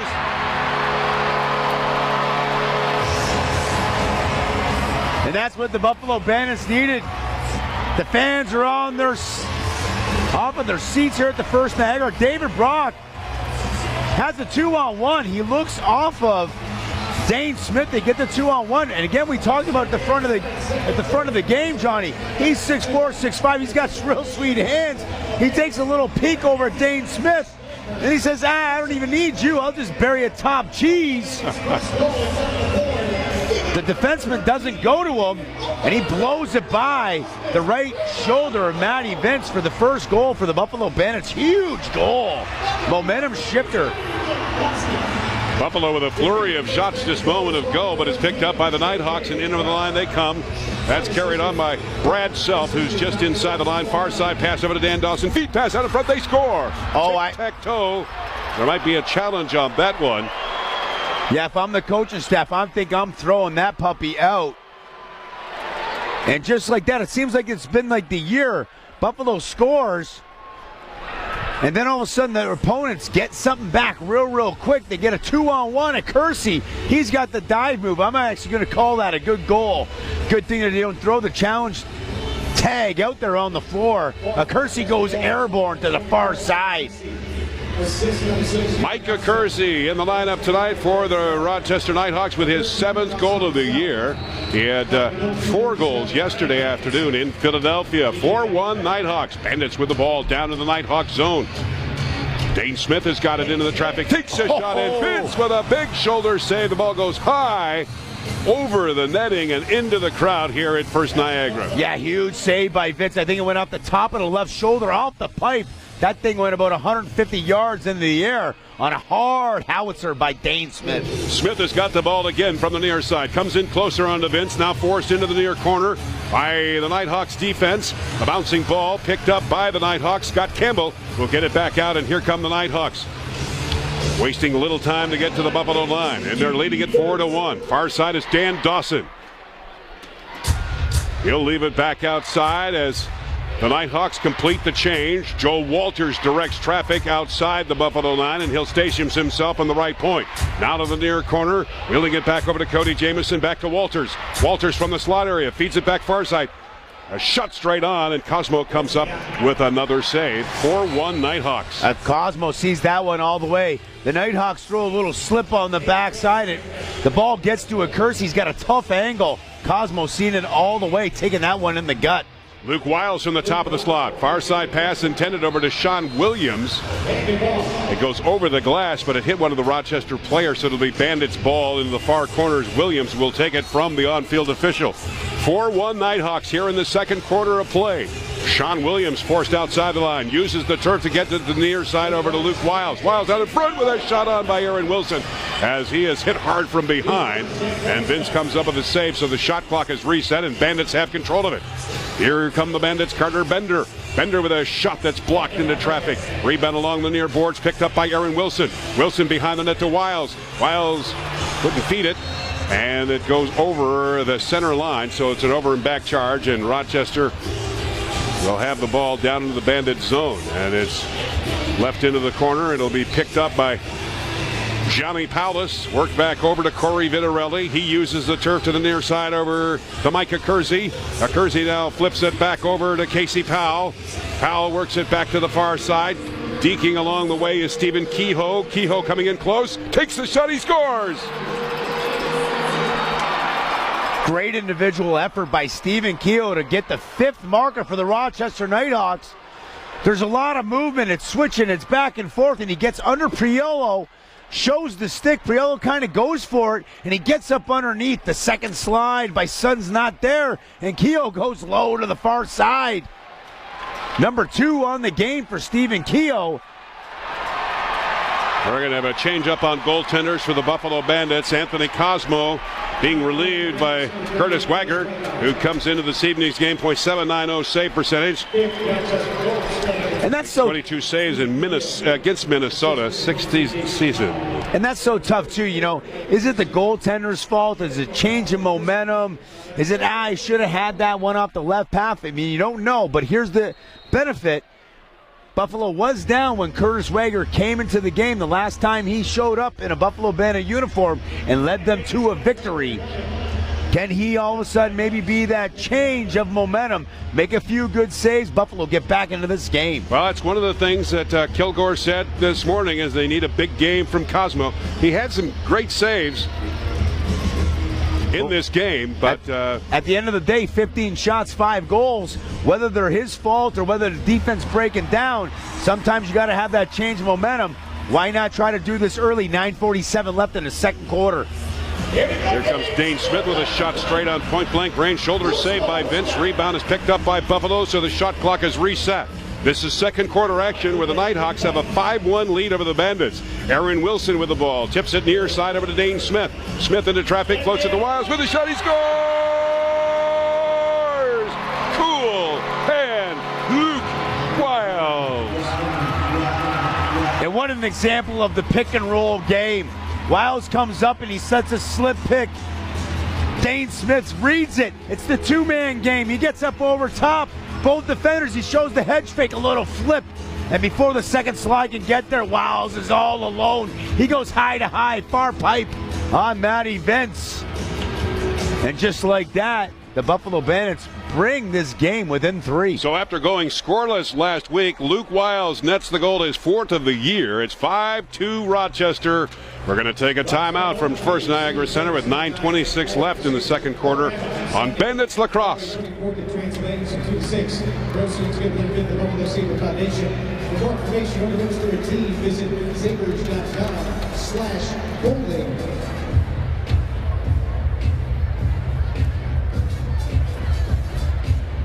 Join us for the Miller Lite post-game party at Galveston after the home game this season. Don't miss out on the opportunity to hang with your favorite Buffalo Bandit players, your Bandettes, and of course, a chance to win another Buffalo Bandit jersey and a pair of tickets to the next game. Party's 21 over. Check it out tonight.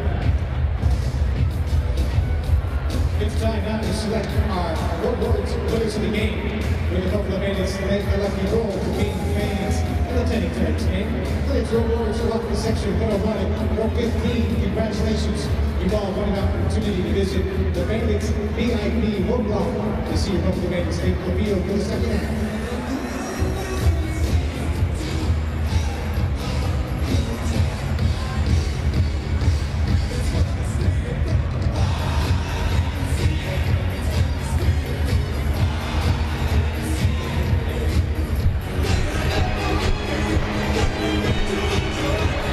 Little start me up for the Buffalo Bandits' second goal of the game. That scored by Luke Wiles, his 4th of the season. Say, the Junior Bandits will be holding an open clinic. That's March 23rd from 2 to 5 p.m. right here at First Niagara Center. It's open to girls ages 7 through 17. Costs $45 per girl. All participants receive a Junior Bandit t-shirt. For more information and to register, visit bandits.com. John Gertler, Randy Mearns with you this evening. The Knighthawks with a 5-2 lead over the Buffalo Bandits, but Luke Wiles, most recent to score, that at the 7:54 mark of this quarter, but the Knighthawks come right back and score, and now it's 6-2. It's dangerous Dan Dawson. Yeah, dangerous Dan Dawson from a real sharp angle. Again, he can shoot over his defender, and we'll get a good look at it. He just goes 5-hole on Curtis Wagger. First shot of the game on Wagger. Not the result that Wagger wants.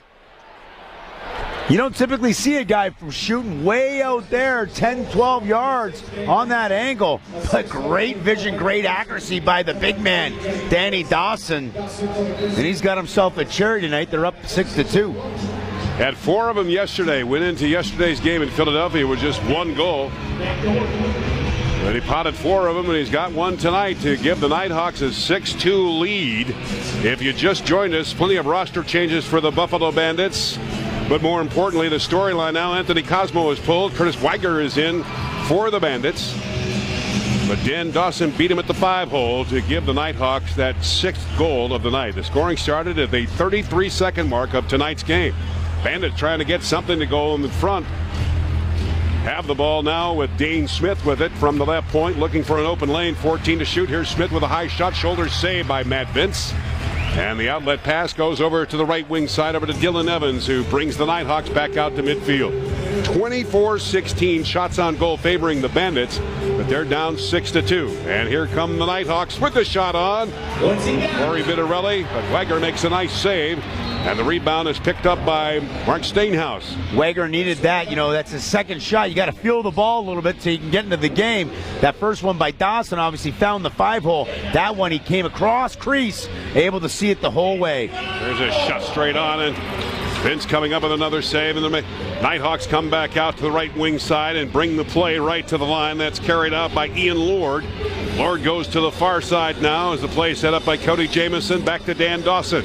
Dawson now to the near side to Corey Vitarelli.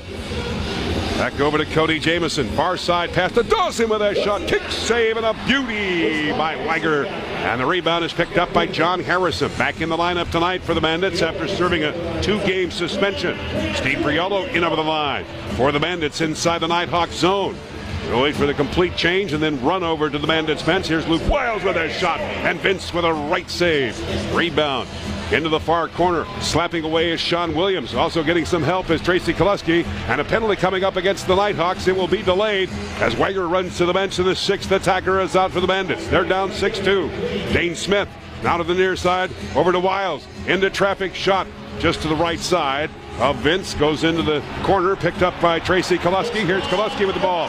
Lost it, the webbing of his stick, and that play is picked up by the Knighthawks, but we'll have a couple of penalties being called, Randy. 6-2 Knighthawks. Yeah, there's the original that's going to go against the Rochester Knighthawks. I think it might have been for interference on the backside. We'll get the number. And then as Buffalo got the second opportunity with possession, the Knighthawks are going to serve another hold. So the original is going to go on number 2, Paul Dawson. And then the second penalty is going to go against number 26, Mike Kirk.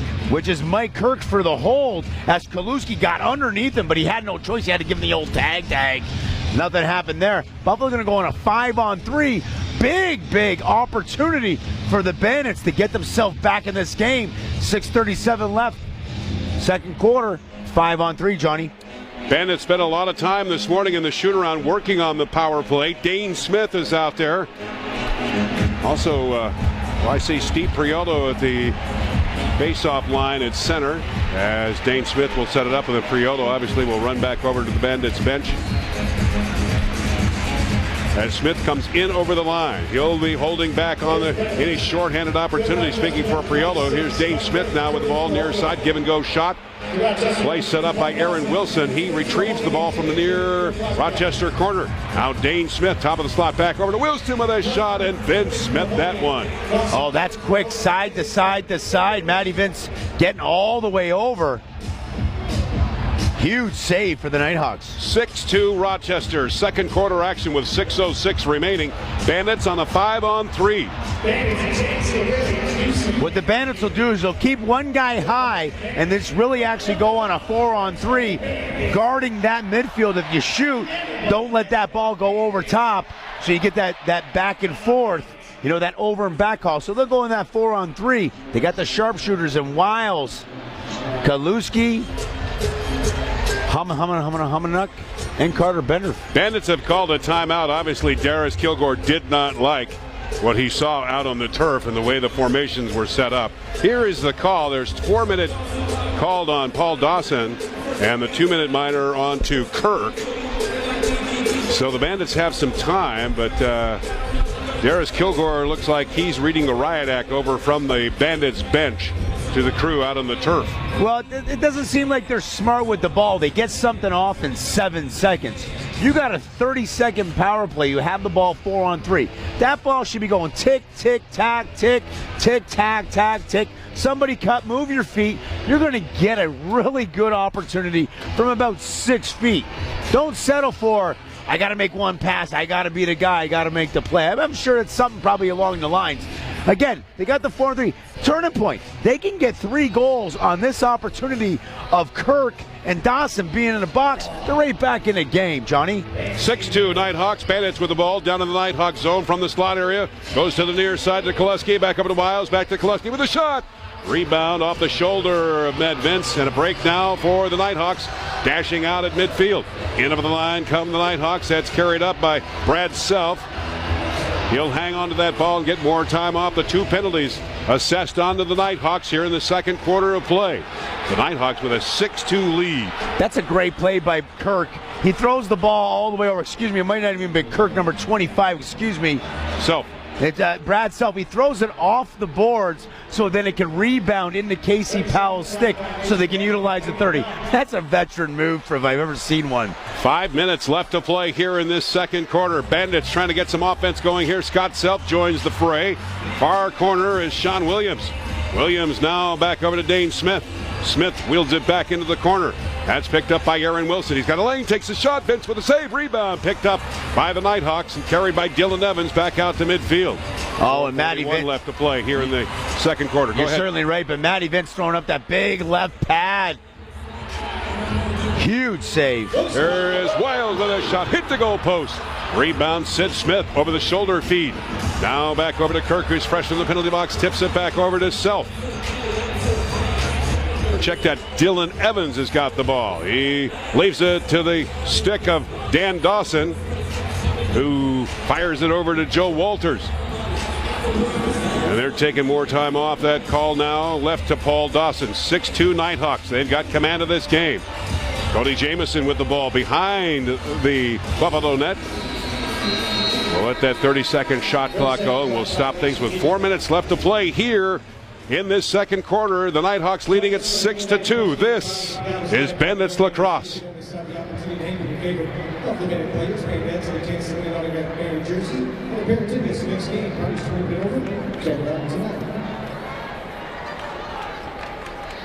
Jason Gillespie and a couple of Bandits are offering play like the coach. Looking across the clinics here with the first guy in the center. There are 3 sessions available starting in March. The cost is $59 per child. Visit Bandits.com to register for more information. All right, Bandland, check it out. It is time to play what we call this resets, right? So check out the stands. We've got 2 contestants, Cody and Matt. They're hanging out in the stands. All they need to do is just do what I do, the best of what it does. Based on your applause, they're going to give themselves a prize pack. Real easy. Which one's Cody? Cody, you are to the right. Okay, here we go. Real easy. Defense. Cody, you're first. Try it again, sorry. Defense.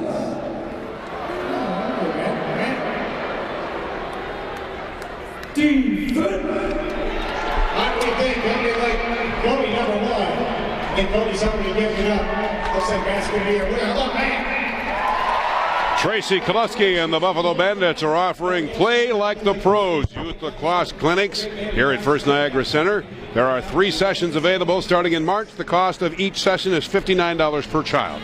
Visit bandits.com to register or for more information. John Gertler, Randy Mearns with you this evening.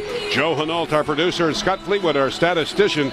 The Knighthawks with a 6-2 lead over the Bandits.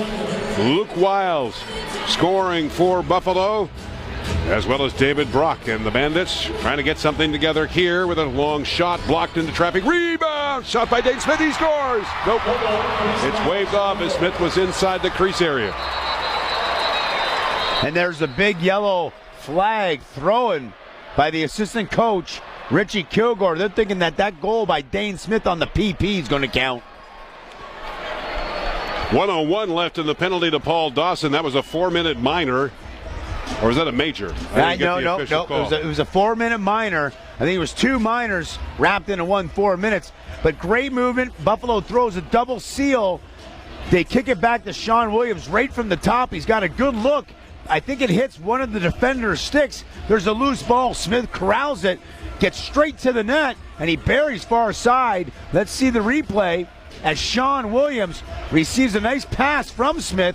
He howers it to the net. I think it goes off of Sid Smith's stick blocking. And then Dane Smith just finds the rebound, and he's going to go to the cage. Let's see if he's in the crease as we get a nice look. And he splits up underneath Kirk.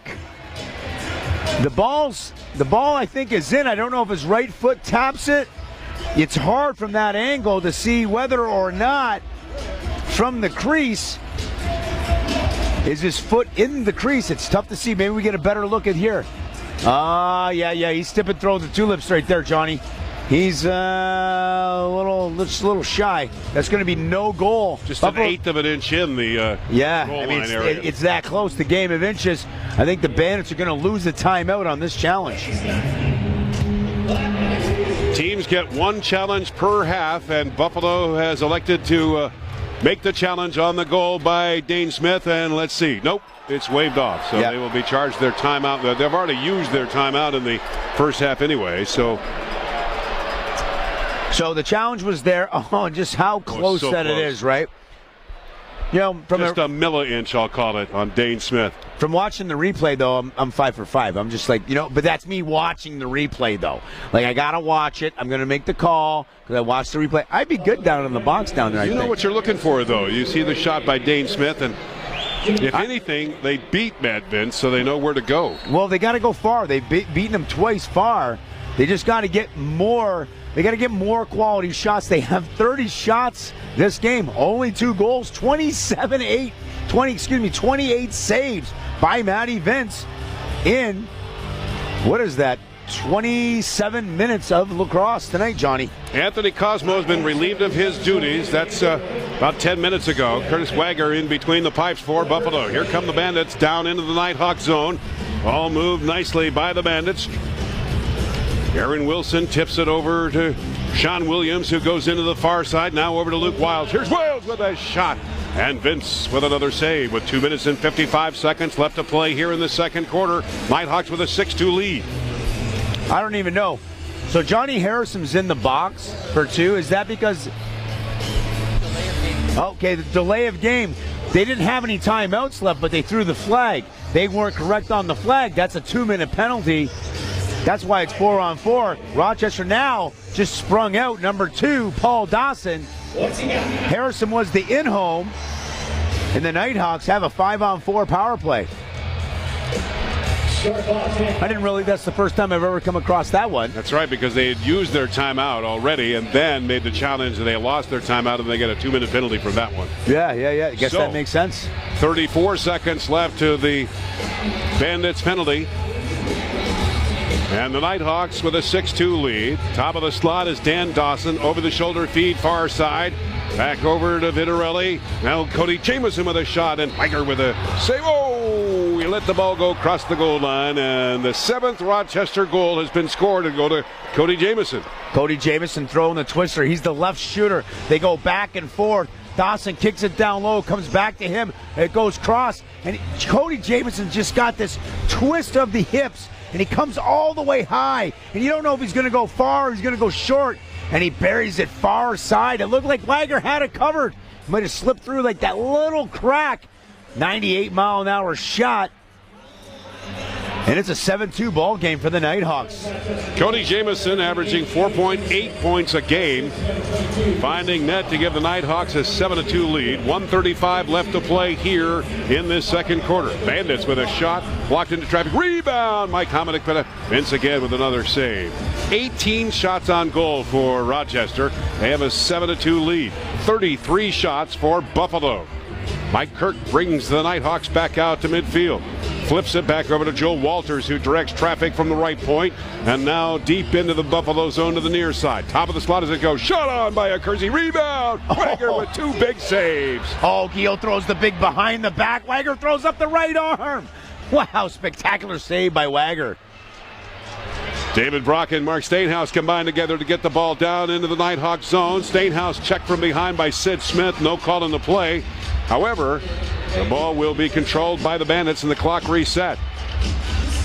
Bender tried to get a feed pass out in front. Scramble for the ball. Continues in front of Matt Vince, who makes another fine save and will outlet the ball over to Joe Walters. Yeah, Under a minute to play. Yeah, the first half. I think the youngster wasn't ready for that 2-on-2 situation. Williams throws the behind the back. Bender was like, I just missed that one.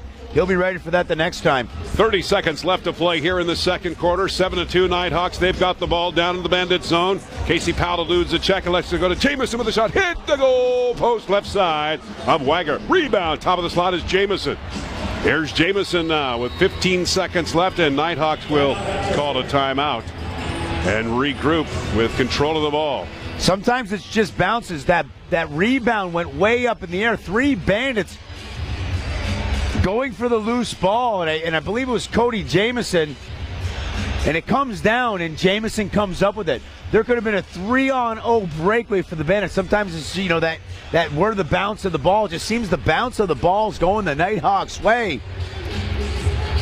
And then from a Buffalo offense, they're getting offense. They're getting good. They're getting shots. I'm not going to say that they're the greatest quality shots, but Matty Vince right now, Johnny, has 32 saves in the first half.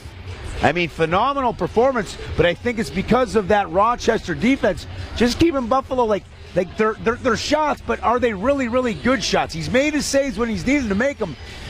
We're throwing a lot of rubber at him. Seeing a lot of it, He's seeing it like a beach ball tonight, Johnny. Nighthawks jump out to a 3-0 lead in the first quarter of play. Bandits goose egg comes off the scoreboard at 2:09 of the second quarter. Goes to David Brock. Nighthawks load 2 more to take a 5-1 lead before Luke Wiles finds net at 7:54, and the Nighthawks have followed up with 2 more goals. 7-2 with 8 seconds left. Flurry on by the Nighthawks with man advantage. As Corey Vitarelli feeds it to the far side. Dawson couldn't get it and couldn't get the shot away. So we go to halftime. And the fans are perplexed as the Bandits are down by a score of 7-2. John Tavares will be joining us here from the press box at halftime. But first, this timeout, please, on Bandits Lacrosse.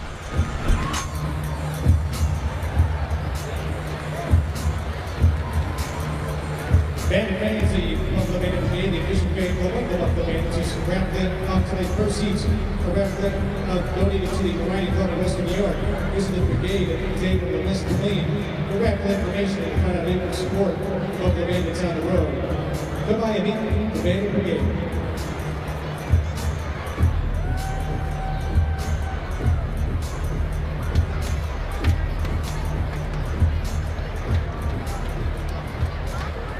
Next night, I recommended some New York Saints in the first game right at the auditorium.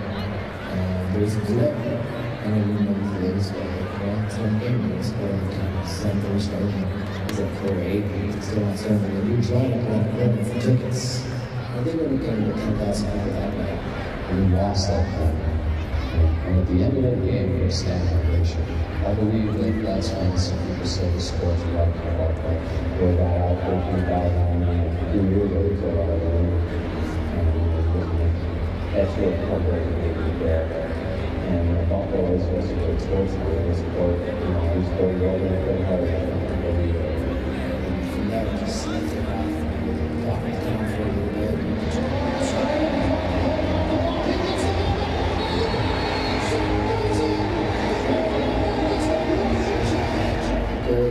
Dwight Menke, and Dwight Menke is a Canadian goaltender from Vancouver. Actually, I don't live in the city that he was actually a goal in Vancouver. So at the start of the game, he got hurt, there's a table shot. Dwight came out and said, I don't want to shoot this, but he was exactly where I like to do. I think he probably has been a pass a lot. That's why I shot him in the shot. I normally don't do that. Well, I have so many of these. I don't want to shoot this, I'm just going to take a backhand. When I was out from the top corner and they looked down, bouncing into his legs for the challenge goal. From 0-3 to the major indoor cross league championship. We were just kind of like, wow, this is really catching on quickly, and look at the odd. And I believe that on the first championship game we played in Buffalo, I don't think I've ever heard the odd as loud as it was for those games. I mean, any Sabre game, concerts, whatever, the noise level was just astonishing. This way, maybe through that home bad, forever.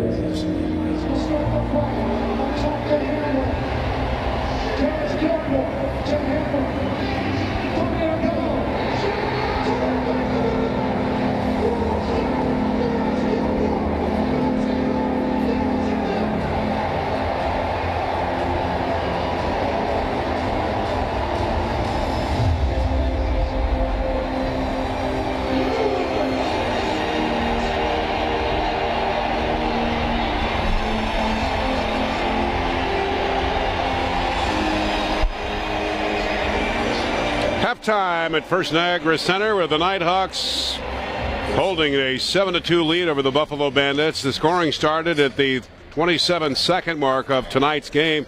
It goes to Joe Walters from the Knighthawks. The official assist going over to Joel McCready, and that an even strength goal. Then at 9:21, a shorthanded goal scored by Stephen Kehoe, and that his first of two on the game so far, his 8th of the year. Assists go to Casey Powell and Cody Jamieson. 14-18 of the first quarter of play. The Knighthawks take a 3-0 lead. Casey Powell scoring for the Knighthawks, his 5th goal of the year. And Cody Jamieson, along with Walters, getting the assist. So it's 3-0 at the end of one. Knighthawks. Bandits goose egg on the scoreboard finally comes off at 2:09. It's David Brock.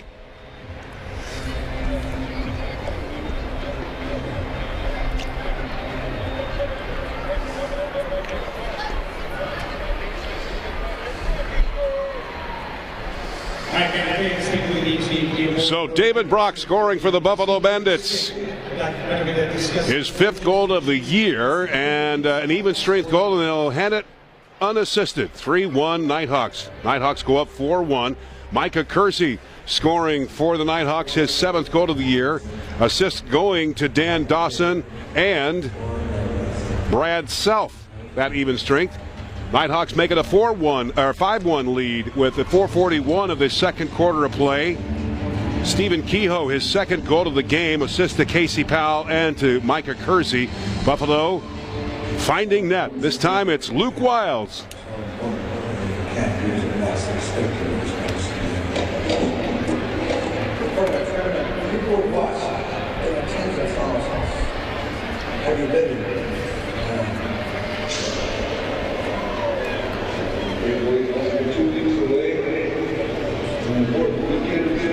And Wiles with his 4th goal of the year on that marker at 7:54. Assists go to Dane Smith along with Aaron Wilson. Rochester loads up with 2 more. 6:01 is the time, scored by dangerous Dan Dawson, Micah Kersey, and Johnny Paulus with the assist. Rochester on the power play at 13:05 for a 6-2 lead. Cody Jamieson scoring, and for Jamieson, his 11th goal of the year. Casey Powell along with Stephen Kehoe the assists, and we are at halftime. 7-2 Knighthawks. We thought we were going to get John Tavares, but I think Randy Mearns, he decided to go down to the dressing room to add a little bit of help and enthusiasm for this Bandit club who's got to come back strong in this second quarter of play. Anthony Cosmo started the game, and was pulled as Curtis Wagner in for the Bandits. Yeah, I don't fault JT for going downstairs, and he's still the captain of this team. Yes, he They're is. down there struggling 7-2, and as much as I know he loved to talk to you, Gertz, as much as I love talking with you, I think maybe he's got a little pressing issue of, hey, he's up here in the box, he's watching, he's seeing what's going on down there. Word of the wisdom, he's probably going to go down there and try to help out his team. At the end of the day, I think Rochester's just getting better quality shots. Like, they've just gotten better quality shots. I know there was one or two that Cosmo wanted back. That first one against Wager, he wants that one back. The shorthander with Stephen Keogh gets up underneath because we try to pick off a pass. They want that one back. And it's like little mistakes. I'm not on my game. A little mistake. I'm not on my game. A variety of things. And that's kind of the difference in this game. It's 7-2. Now, hey, Rochester, you give any opportunity, they're going to bury the ball. They're going to get their shots. They've been getting their shots. And now Matty Vince, he got 32 saves in the first half. He's thrown out left shoulder, right shoulder, left shoulder, right shoulder, to pad. He's kind of seeing it. And I don't know it's because, Rochester, Buffalo and the sharpshooters aren't hitting their spots, or is it that the shots are coming from a little bit further out. And when you got a 10-yard clip, as a goaltender, as pronounced as Matty Vince is, you able to see the ball, your odds are going to make some stops. He's making them all tonight, Johnny. So, Matt Vince, yesterday with a stellar performance in Philadelphia. He was already the defensive player of the week for his 42 save performance a week ago in their victory over Washington. That was 42 saves on 48 shots. And yesterday in Philadelphia made 49 saves. Randy, we gave the save percentage at the pregame show. .875 save percentage against Washington. .831 save percentage against Philadelphia. So Matt Vince, tough to beat, coming in hot tonight for the Knighthawks. We're at halftime, and the Knighthawks have a 7-2 lead. Randy, you've been in this position before as a former player, being down like this. It's a game of runs. Certainly the Knighthawks yesterday in the second quarter, they went on a 7-goal run on their 20-10 victory over Philadelphia. So anything can happen, but as a player at halftime, regrouping, an opportunity to get on a run? Well, yeah, there's always opportunity. It's one of those things where it's like, golly, like we're playing well. Like we're playing well. It's not like we're playing bad. It's just for some reason we're down by 5 goals. I mean, statistically, you look at it, and again, the Bandits are up 34-22 on the shot. They're up loose balls, second chances. They're winning 48-28. Like, they've gotten 20 extra loose balls. That typically means a difference, usually on the positive side for you. Their power play shots, they've taken 11 power play shots. They haven't been able to score. They only have 4 penalty minutes. Rochester's got 11. It's not like Buffalo hasn't been on the power play. Maybe it's Matty Vince. Maybe it's shot selection. Maybe it's just not happening right now for them. So it's nothing to fear. If you weren't getting any shots, then as a coach, you'd be like, hey, you know what? Like, we got to do something. Because, we're not even getting any shots. It's not like they're not getting any shots. They're just not scoring. So now it's, okay, can we slip, pick, can we rock and roll? Can we get the ball back and forth? Can we get to that maybe 8-yard range, that 8-foot range, whatever that is, to be able to, solve the Matty Vince, mystery? Because if we're going to shoot from, 45 feet out, you're not going to beat the guy. He's pretty good. He's going to save more than not. So maybe it's shot selection a little bit, but I'm happy that they're getting the shots. They just got to start to bury some of these opportunities. Tons of time. 30 minutes. We've been calling this stuff, I don't even know how long, 10, 11 years? 10 years now, 10 years. 10 years, right? Decade anniversary. My play-by-play, all-decade team, Johnny, play-by-play. You're my guy right there. I'm voting you. I'm voting for you. At the end of the day, it's there. There's tons of time. There's tons of time. We just got to chip away now. It's got to come once. Got to come twice. Got to play good D. Got to get one more.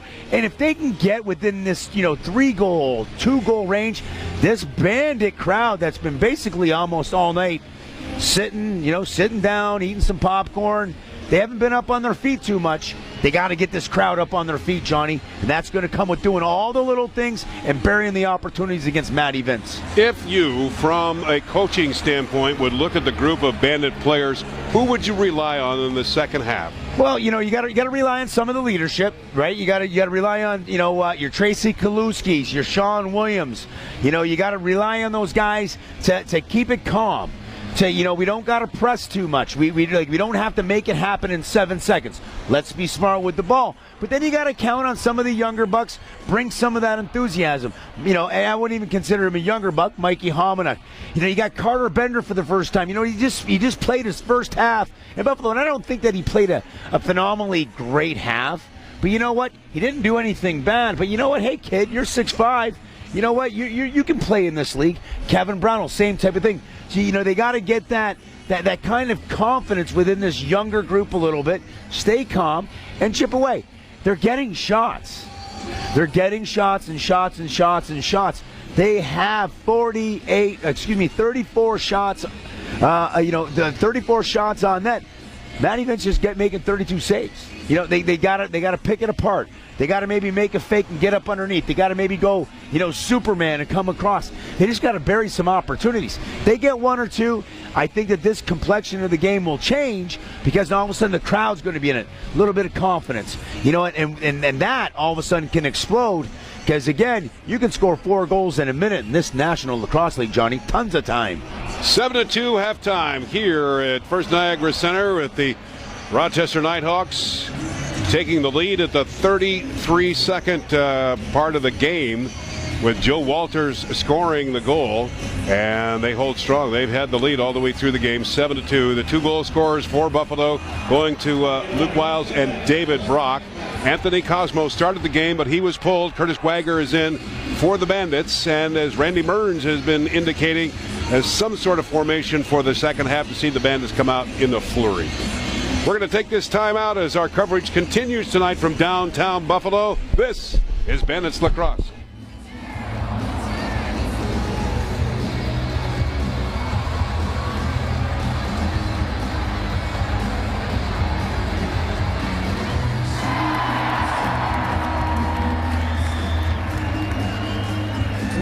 Seconds.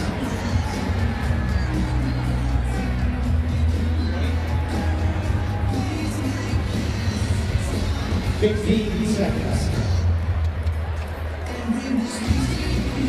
10. 5, 4, 3, 2, 1. Locks up on a big round of applause. Another 8 girls in Newtown. Golden Eagles.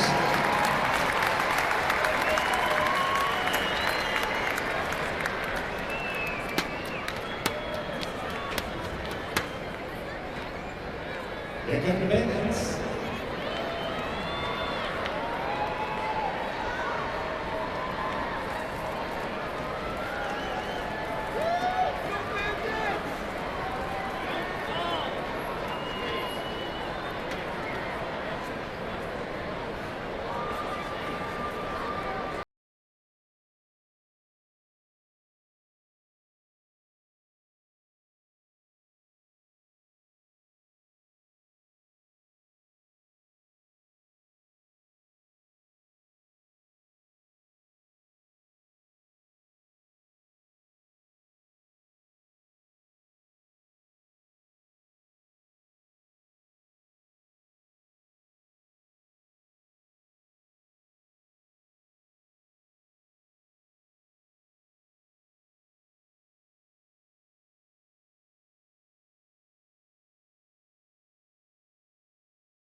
Halftime is over, and we're ready for the second half of the Buffalo Bandits and Rochester Knighthawks. The Knighthawks with a 7-2 lead. John Gertler, Randy Mearns with you this evening. Joe Hanault, our producer, and Scott Fleetwood, our statistician. The Bandits have elected to go back to Anthony Cosmo, so he will start the second half between the pipes as the Bandits will move right to left. Randy, interesting to note. Yeah, certainly. They spent the whole time in the locker room. I'm sure maybe they were read the riot act. I don't even know. I would assume so. They didn't even come in. usually you get with the goaltender at the crease. Okay, let's go, guys. Let's have a good half.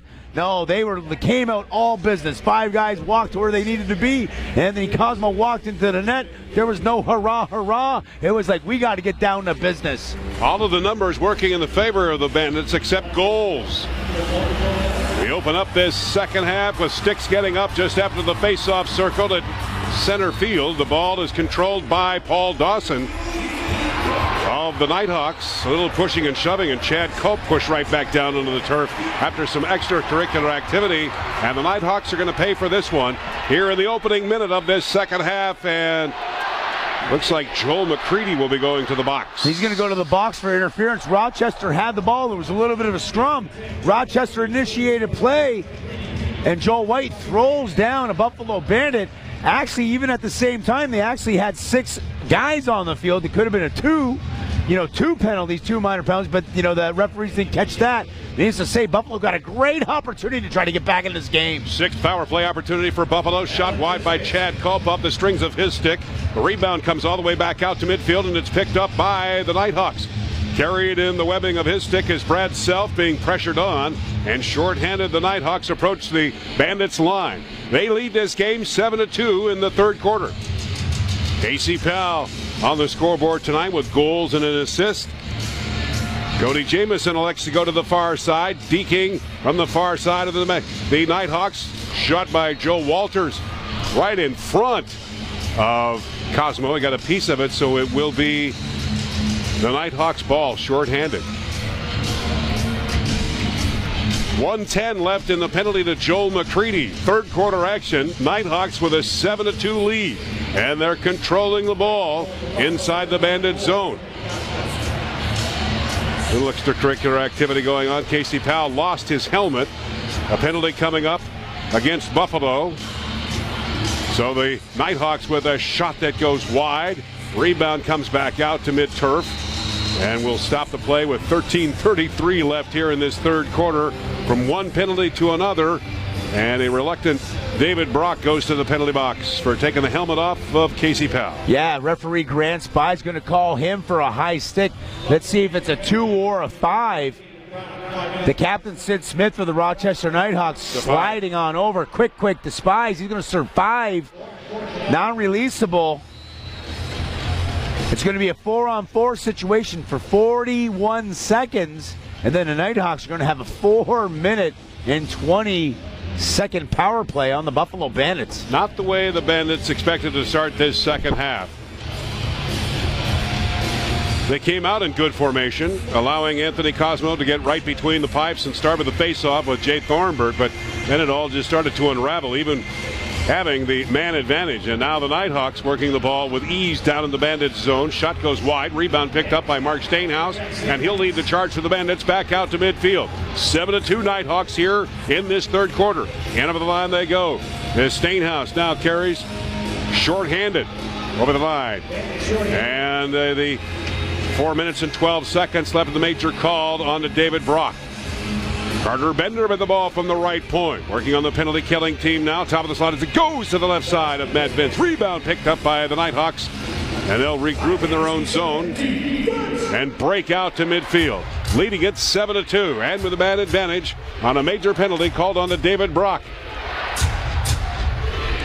Dan Dawson, the captain of the power play, tips it over to Cody Jamieson. Jamieson over to Johnny Pallas. Now to Jamieson from the top of the slot. Looking for an open lane. Elects to go over to Dan Dawson. Back over to Jamieson. Give and go shot fanned by Micah Kersey, but it gets his own rebound. Dawson feathers it out in front. Over the shoulder feed by Pallas goes wide. Rebound picked up by Buffalo, but a 30-second violation for the Knighthawks will allow Buffalo to get out of their own zone, despite some forechecking by Casey Powell. Rebound comes back out Over to Chad Culp inside the line. Here's Culp shorthanded. There's a shot on, and Vince comes up with a nice save. Point blank shot by Aaron Wilson. Rebound picked up by the Knighthawks. They lead it 7-2 here in this third quarter. 3:09 left in the major call to David Brock. Knighthawks in over the line. Dan Dawson leads the way from the top of the slot. Looks for an open lane. Over the shoulder feed to Stephen Kehoe. Back over to Dawson. Dawson back to Kehoe. Kehoe with 5 to shoot. Takes the shot. He scores! And that's the hat trick for number 28, the graduate out of Syracuse University. He gets the behind the back feed by big Dan Dawson. Kind of hedge fakes. Nobody rotates. He slides, and goes to the far side on Cosmo. As Cosmo's feeling the slide, kind of leans over, think he's going to go short. And Kehoe buries a high to low. And the Bandits, the Knighthawks up by 6 and still have a power play to boot because of the major, Johnny. 2:44 left in the marker to David Brock. 8-2 Knighthawks. Chad Culp with the ball inside the Knighthawks zone to the far corner. They'll hang on to it. Long pass over to the near side to Dane Smith. Crisscrossing his way now with Luke Wiles. Smith goes all the way over to the left point.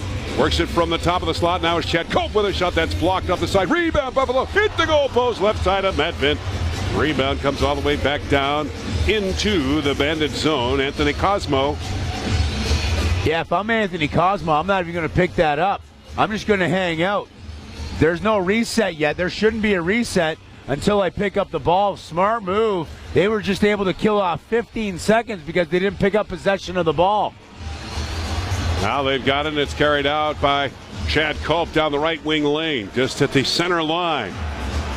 Feed pass intended for Sean Williams. He's popped on the play, but the loose ball picked up by Buffalo. 10 minutes, 14 seconds left to play third quarter. Knighthawks with an 8-2 lead. And working with a man advantage for the next minute and 35 seconds. High sticking major called onto David Brock. Pass now, Chad Culp couldn't get it. Picked up by the Knighthawks. In the webbing of the stick, it goes over to Tyler Burton, who uses the boards to get it down over to Mike Kirk. Kirk leaves it out at center field to Cody Jamieson. Jamieson feed pass immediately to Corey Vitarelli. Back to Jamieson, near side to Stephen Kehoe. Here's Jamieson, now to Kehoe. From the corner is Dan Dawson. Looking, feed pass, there's a shot, saved by Cosmo. Rebound, picked up by the Knighthawks, Dan Dawson. Shot clock reset. Working now with a minute left in the advantage. Shot, save, Cosmo. Rebound, near boards, picked up by Dawson. Here's Dawson now scooting in to Anthony Cosmo. Floats it back over to Kehoe. Top of the slot to Jamieson. Jamieson has it now to Kehoe. Back to Jamieson. Jamieson coming in close. Back to Kehoe. Hangs it on to Jamieson. He scores! 9-2 Rochester. A lot of quick ball movement by the Nighthawk power play. A little inadvertent pass. Kehoe goes back up underneath and then filters it back to Jamieson, who's at the top. There's no rotation. It's a little bit too late. And again, he throws that high to low twister, and it goes between the pads of Cosmo for their second power play goal of the evening. And the Nighthawks extend their lead by 7, and there's still 35 seconds left on the Buffalo Bandit David Brock high-sticking major penalty. They can get another one here, Johnny. How quickly things can change after Buffalo started out this second half with a lot of enthusiasm and worked themselves into the major penalty problem. And the Knighthawks following up on goals. They're back down to the Bandit zone with a man advantage, now ticking away with 15 seconds left. Dan Dawson slows the pace down and directs traffic as he generally does with the man advantage. Top of the slot is Casey Powell. Back over to Dawson. Back to Powell. Powell deking his way after Dawson sets a pick for him. Saved by Cosmo. Rebound, Cosmo. Feeding it out to a fresh David Brock coming from the pit of the box. Here's Brock with the shot. Saved by Vince. Rebound, Buffalo. Aaron Wilson with it near corner. Down in the Rochester zone. Bandits back to 5-on-5 and changing up on the fly. Mike Hominick out there as well now, along with Carter Bender. Bender, far side pass over to Dane Smith with a shot. Save Vince. Rebound, Dane Smith. Or check that, David Brock with the ball. Here's Brock now. Works it back over to the right point. Floats it back out in front. A penalty coming up against the Knighthawks. So Anthony Cosmo runs to the bench, and the extra attacker is out for Buffalo. Sean Williams in over the line to the near side. Hang on now. We'll take this stoppage of play with 7:52 left here in this third quarter, and Sean Williams is wondering why they called the time. Yeah, that's kind of weird. There's a TV timeout or an entertainment value timeout going to be capping it up. But Buffalo had the 6-on-5 advantage. Still 11. There was 11 seconds left on the shot clock, but then all of a sudden the refs just blew it dead. And needless to say, Buffalo's still going to get the power play, but it's like we got a 6-on-5. Why are you going to blow it dead while the game's going along? Official timeout here at First Niagara. 9-2 Rochester. This is Bandits Lacrosse.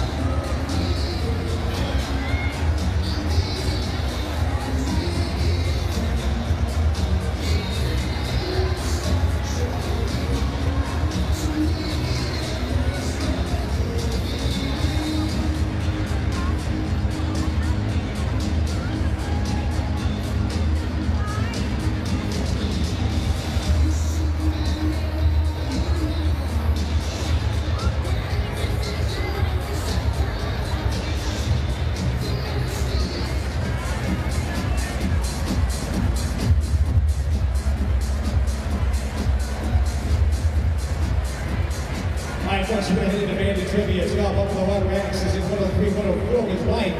He's going to attempt to answer a Bandit trivia question. If he answers correctly, he's going to win some Bandit gear. Here's the question, Mike. Which Bandits player scored his career goal against Rochester Knighthawks last season? Was it A, N.L.C. Gillespie, or B, Knighthawks? A or B? What do you think, Mike? Come bowl with the Sabre players, alumni, and more at the Sabres Bowl-O-Rama on Sunday, February 24th at Transit Lanes from 2 to 6 p.m. Proceeds will benefit the Buffalo Sabres Foundation. For more information or to register a team, visit sabres.com/bowling. And looking at the out-of-town scoreboard in the National Hockey League, the Sabres and Islanders are locked at 2 in the third quarter of play. Here in Buffalo, out on the turf, the Rochester Knighthawks with a commanding 9-2 lead. Randy, the penalty that was called. Yeah, I'm not too sure what the penalty was. Rochester still has 5 guys on the floor. It seemed like there was an off-ball altercation. Looked like it was going to be a slash. But I'm not seeing anybody actually going to the box. The hand was up. Yep. Like there was. We pulled the goalie. It was 6-on-5. And then, I don't know. I really honestly don't know. Apparently, that was maybe I don't know. We'll figure it out next time. I'm not really too sure what happened there. I had a muscle spasm, so my hand had to go up. I mean, anyway, back to action. Right, Buffalo even pulled their goaltender out. They had a 6-on-5. You got to think that they're not that silly. There's a goal by Buffalo at point-blank range. And Aaron Wilson got a piece of that one. So, finally, Buffalo on the scoreboard. Yeah, that's been a long time. That's been a long, long time.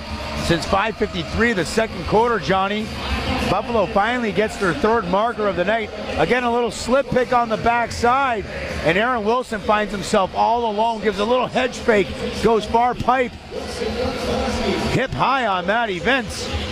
And they bring this thing back within 6, at least a little bit of energy in this First Niagara Center. 9th goal of the year for Aaron Wilson. 9-3 Rochester. They've got control of the ball inside the Bandit zone. Stephen Kehoe with the hat trick so far in tonight's game with a shot on. Cosmo with a nice save and the rebound picked up on the outlet pass over to Statehouse. Tried to feed it out in front over to Luke Wiles, but couldn't do it. It's intercepted by the Knighthawks. Boy, they waste little time getting back out to midfield. Changing up on the fly, Casey Powell in over the line, scooting in closer to Anthony Cosmo, now to the near corner as Powell makes the arcing turn. Tips it back over to Micah Kersey, back to Powell. Far side now as Johnny Powell, shovering move, takes the shot, blocked into traffic, rebound near corner. 5 to shoot for the Knighthawks. Whipping it out, down to the far side. That's blocked by the Bandits. 2 to shoot, and the Knighthawks will leave it into the far corner. Bandits trying to get something together here in this second half. Aaron Wilson scoring for the Buffalo Bandits at the 7:20 mark. Assist going to Tracy Koloski. Here come the Bandits working the ball. Right side of Matt Vince trying to get the shot away. There's a shot on shoulder, save by Vince off the stick of Dane Smith.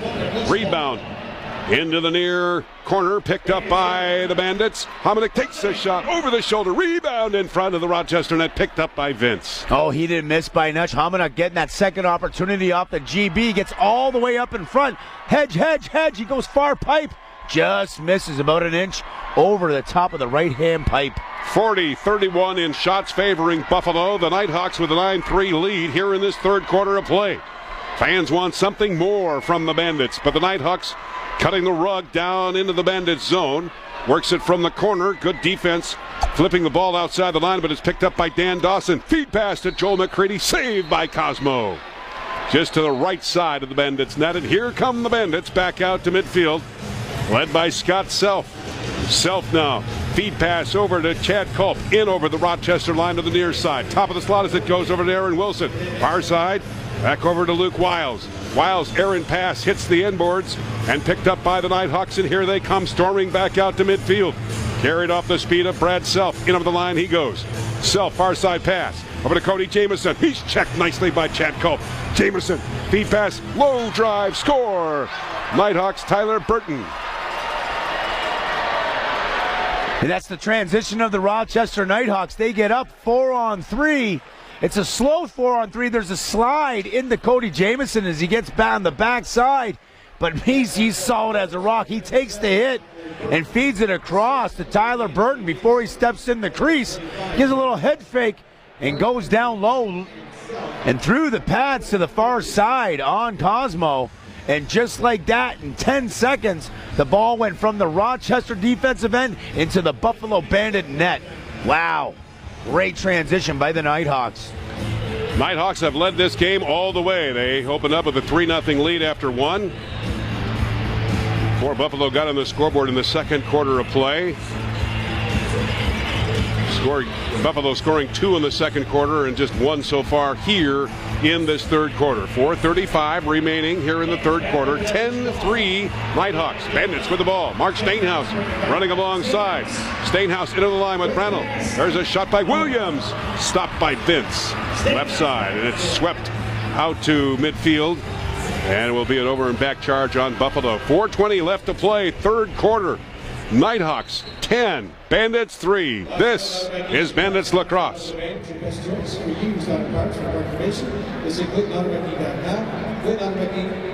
have it, we can't get it, we don't need it. At the NLL Network and NLL.com, make sure to vote the live broadcast for every NLL game. You can watch the games live on a PC, laptop, iPad, mobile phone, and on TV. Watch the games anywhere and take the NLL Network wherever you go, every game, every night.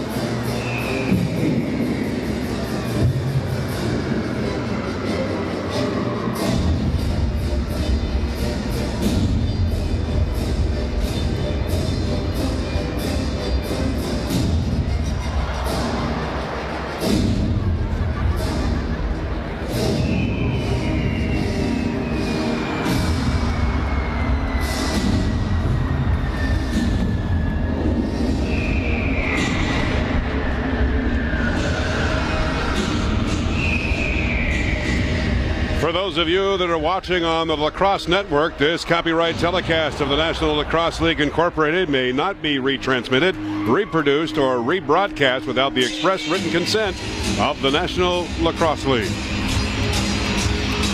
John Gertler, Randy Burns with you high atop the Ted Darling Memorial Press Box from First Niagara Center. Joe Hanault, our producer, and Scott Fleetwood, our statistician. Fans are trying to get something together in the seats. Will the Bandit players back into this game? There's a shot and a goal by Rochester, 11-3. And I don't know if that was designed, but that certainly looked designed. Corey Vitarelli, I think, is going to get this marker for the Rochester Knighthawks. Let's see how this develops. It's just a down, back to Danny Dawson. He rotates him behind the net. and they find a slicing Corey Vitarelli. Finds himself all alone, goes back short side on Anthony Cosmo, and they regain that 8-goal extension on the Bandits. 3:50 left in the third quarter. Offensive flurry this weekend for the Knighthawks. They scored 20 on Philadelphia yesterday afternoon. They've got 11 so far on the Bandits with 3:38 remaining in this third quarter. Bandits scrambling out at midfield. Ball is picked up by Sean Williams. In over the line, he goes to the near side. In the Nighthawk zone, far side. Kowalski with a shot. That goes to the right side of Vince. Rebound is picked up by the Knighthawks, and it's a breakaway for the Knighthawks coming in on a 2-on-1. It's slowed down by the Knighthawks, carried by Mike Kirk. He'll allow Mike Hazen's crew to change up on the fly. 43-34 in shots, Buffalo. But the Knighthawks have the 11-3 lead. Casey Powell, far side. Tries to thread the needle to one of his players. Micah Kersey couldn't get it, but Kersey's got it now from the top of the slot. Takes a shot with 4 to shoot. Rebound picked up by David Brock, and he starts the charge for the Bandits, working with Steve Friolo in over the line. Here's Brock with a shot, and Vince with a save. Rebound picked up by the Knighthawks very quickly out of their zone. Down the left wing boards comes Dylan Evans. Flips it over to Dan Dawson. 2:37 remaining here in this third quarter. Knighthawks with an 11-3 lead. In over the line comes Stephen Kehoe. He's got the hat trick in tonight's game. Far side pass over to Johnny Palace into the corner. As it's fed now by Kehoe. Shot saved by Cosmo, and he scoops it up the webbing of his big goaltender stick over the shoulder feed over to Scott Self. Out at midfield. Self in over the line. He goes with a full head of steam over to Mike Stainhouse. And Stainhouse with the drive. Stopped by Vince. Shot 45 on the game by Buffalo. Rebound is picked up by Sid Smith. He turns on the speed, approaching the Buffalo line. Feeds it back over to Tyler Burton. And Burton hangs on to it as Rochester looks to complete their change. In over the line goes Casey Powell. He dekes into the slot area. Here's Powell fouling onto the turf, but manages to get a feed over to Cody Jamieson. And Jamieson is flushed outside of the zone. Just no time left on the shot clock. So Buffalo stages the return. Down 11-3 here in this third quarter. Sean Williams with the ball. Tips it over to Carter Bender. Back over to Williams. Bender looks to open a couple of lanes. Williams goes over to Aaron Wilson. Now to Luke Wiles. Back over to Bender. Bender coming in close. Looking to take a shot away. He's double teamed on the play. Loses the ball. Goes into the near corner. He's backed up by Williams. Williams in front to Wilson. The shot saved by Vince. Rebound picked up by Rochester, and Sean Williams tackling one of the Nighthawk players down to the turf while the transition happens with the Nighthawks. Back out to midfield. 1:05 left here in this third quarter. 11-3 Rochester. Dan Dawson in over the line from the left point. Looking to get a lane open. Comes into the slot area. Feeds it out in front. Tips it over to Cody Jamieson. Stainhouse after Jamieson. Jamieson with a shot goes wide of the Buffalo net. Rebound jumps along the end boards and all the way back out to midfield. Picked up by Derek Suddens. Tried to feed it back over in front to Glenn Bryan, but couldn't get anything going. He's backed up by David Brock. Brock tips it over to Mark Stainhouse. 30 seconds left to play here in this third quarter. Nighthawks with an 11-3 lead. As Stainhouse files the ball to Brock, he scores! David Brock! Kind of a scrambly play, number 2 on the night for David Brock. It was a lot of back and forth and back and forth and back and forth. Finally, Stainhouse throws a little behind the fade. Back to Brock on the slip pick. And he just goes sidearm, throws it through his screen. And I think that went to the short side of Matty Vince. And Elise again, another little energy here in the First Niagara Center. They're going to pull the tender. 20 seconds left. Try to bring this within 6. It's 11-4 right now with 20 left. In the line is Sean Williams to the near side. 6th attacker stages from the top of the slot. Dane Smith back to Williams. 7 to shoot. Dane Smith far side. Back to Williams with a shot, and Vince comes up with a save. And he makes the outlet pass. Tries to go to the open net, but doesn't get there in time. It goes well wide.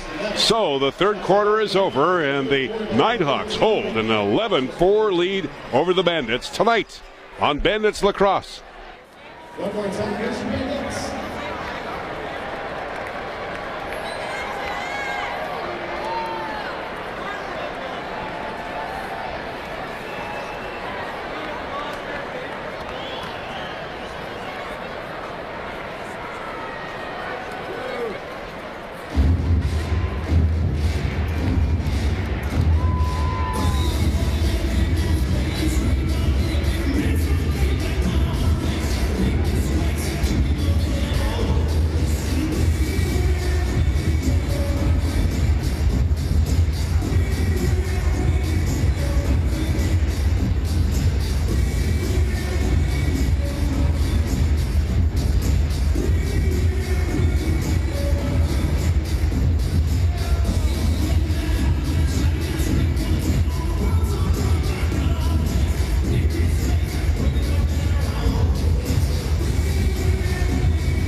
Let's see what can happen here coming up in the fourth quarter of play. The Knighthawks with an 11-4 lead over the Buffalo Bandits. Knighthawks started with a 3-goal lead after the first quarter of play, 3-0. The goose egg comes off the scoreboard for Buffalo with David Brock, the first of 2 on the night. Luke Wiles scoring for the Bandits, as does Aaron Wilson. David Brock, the most recent to score at 14:35 of the third quarter. 11-4 Knighthawks. Randy, numbers. Yeah, 48-36 shots in favor of Buffalo. They still have that 20 loose ball margin, 57-37 on the Knighthawks. Knighthawks 3 for 5 on the PP. Bandits 0 for 6 on 11 shots. Penalty minutes, Knighthawks still have the advantage, or actually the disadvantage, 12 minutes to 9. And the Bandits are leading the face-off war 12-6. Statistically, they're not doing too bad, except for the one that counts on the scoreboard, 11-4 Knighthawks. Bandits will be moving left to right here in this fourth quarter of play. Setting up for the Knighthawks outside the line is Cody Jamieson. Far side pass over to Dan Dawson. Dawson scoots in from the left point, tips it over to Corey Vitarelli. Here's Vitarelli in traffic. Fans on the shot. The bouncing ball picked up by Buffalo. Scott Self, he uses the boards to get over to Billy D. Smith. Now the ball comes out of the stick, and it's left on the turf, and they're looking to try to get out of their own zone. But I think they're caught for the 8-second violation. No, they're not. It's picked up by Self and cleared back out at midfield. Luke Wiles uses the turf to get to the far side to Buffalo's Carter Bender. Bender deking his way into traffic, hit hard off the check of Tyler Burton. Out of the near side over to Dean Smith, right out in front. Dean Smith, that is, and that's picked up by the Knighthawks and cleared back over to the right wing side, carried out by Brad Self. 11-4 Rochester here in this fourth quarter of play. In over the line is Johnny Pallas. Pallas fires it back out to Joe Walters, who started his scoring in tonight's game, to a running Casey Powell. Far side pass from Jamieson now to Walters. Walters shoveling move over to Pallas. He's checked at the top of the slot, goes over to Stephen Kehoe. Now to Walters with a shot. Hit the goal post left side of Anthony Cosmo on the rebound. Swept out by Derek Suddens. Here's Suddens now with the ball outside the Rochester line. Buffalo changing up on the fly. Mark Stainhouse, a part of this rush. Hangs onto the ball. Feed pass out in front. Shot, score! Buffalo, Aaron Wilson. Stainhouse creating traffic. 2 guys going to Stainhouse as Aaron Wilson slips the second goal of the game for Stainhouse. For Aaron Wilson. But he finds number 37 and number 2 for the Knighthawks. Let me grab their names. I apologize. Scotty Campbell and Paulie Dawson both slide to Stainhouse as Wilson slips the screen for number 2 of the night. And he gives a little hedge fake, goes far pipe. The Bandits are within 6, 12:48 left in the fourth quarter. 2-goal run for Buffalo here in this game, the first of such, after the Knighthawks took a 3-0 lead at the end of one. Cody Jamieson with the ball, looking for an open lane, fires it out in front, over the shoulder feed by Vitarelli, he scores. Oh, that's the 5th goal for Vitarelli. Actually, check that, that's not the 5th goal, but needless to say, what a great shot. Cody Jamieson, he creates so much traffic. 3 guys slide to him, throws a little hedge pass. Vitarelli swipes the seam, throws it behind the back, in between the legs to the short side of Cosmo. He's sitting there just in wonderment. What a great shot by Vitarelli. And just like that, as the Bandits try to crawl back in, the 3rd time tonight, and within about 20 seconds, the Knighthawks respond and keep that 7-goal margin. Second of the night for Vitarelli. He led the way yesterday with loose balls for the Knighthawks in their 20-10 win over Philadelphia. And they're mounting the lead over the Bandits here tonight in the fourth quarter, 12-5. Aaron's shot goes wide by Buffalo and cleared back out to midfield. The Knighthawks now will get a chance as Campbell leaves the ball to the forwards. Near side is Joe Walters. Walters with it, looking for an open lane. Tips it back over to Pallas. Feed pass intended for Stephen Kehoe. Goes over in the far corner for Dan Dawson.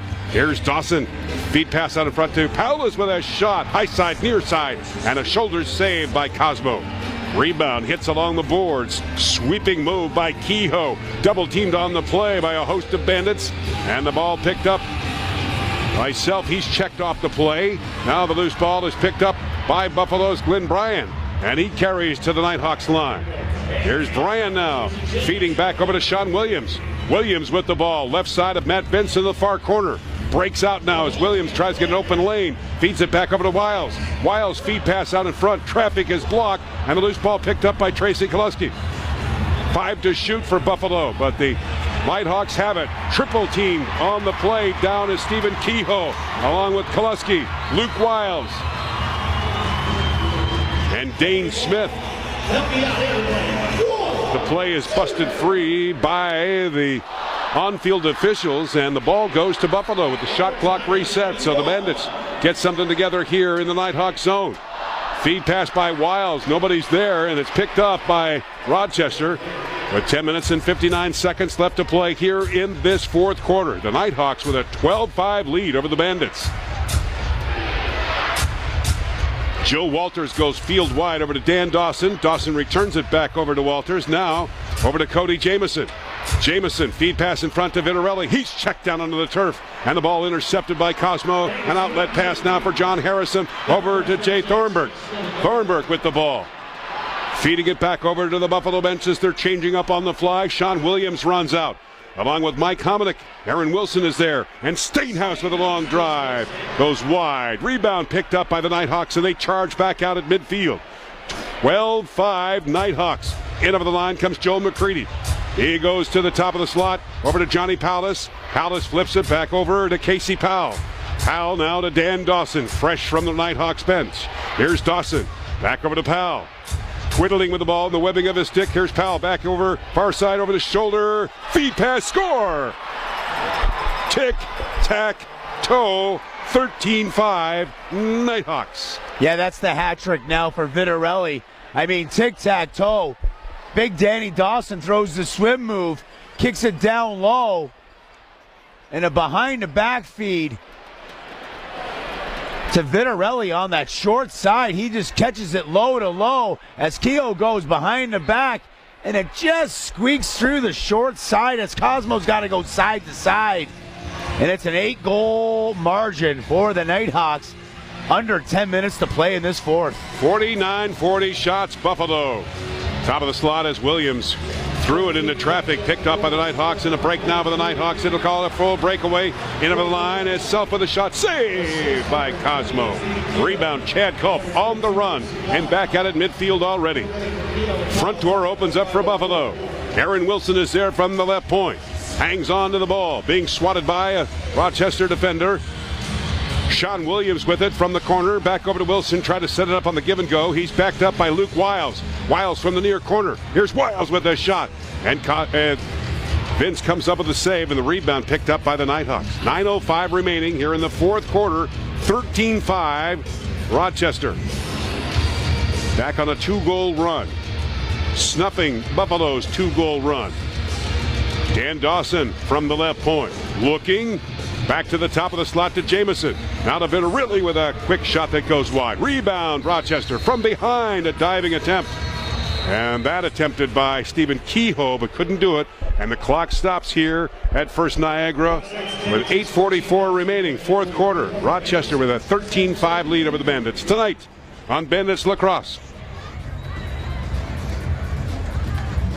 All right, folks, welcome to section 100-123. We've got Sammy, who's going to be looking for the Buffalo Bandits to score a goal for the next 60 seconds of play. If so, Sammy's going to be on the red Buffalo Bandit jersey. Sammy, we're going beyond.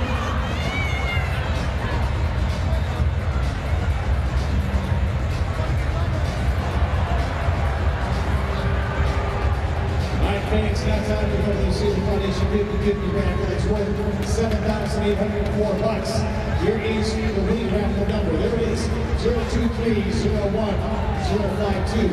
023-01-052. You're the lucky winner of that ticket. Take into account services, $7,804.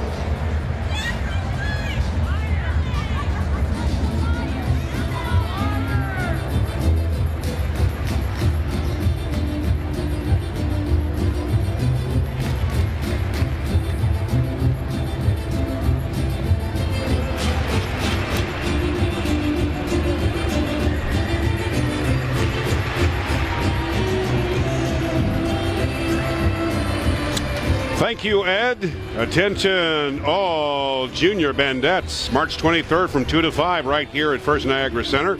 It's open to girls ages 7 through 17 and costs $45 per girl. All participants receive a Junior Bandit t-shirt. For more information and register, visit bandits.com. Back to action down on the turf as the Bandits look to get something going down in the Knighthawks zone. Moving left to right, Carter Bender with a shot saved by Vince. Rebound.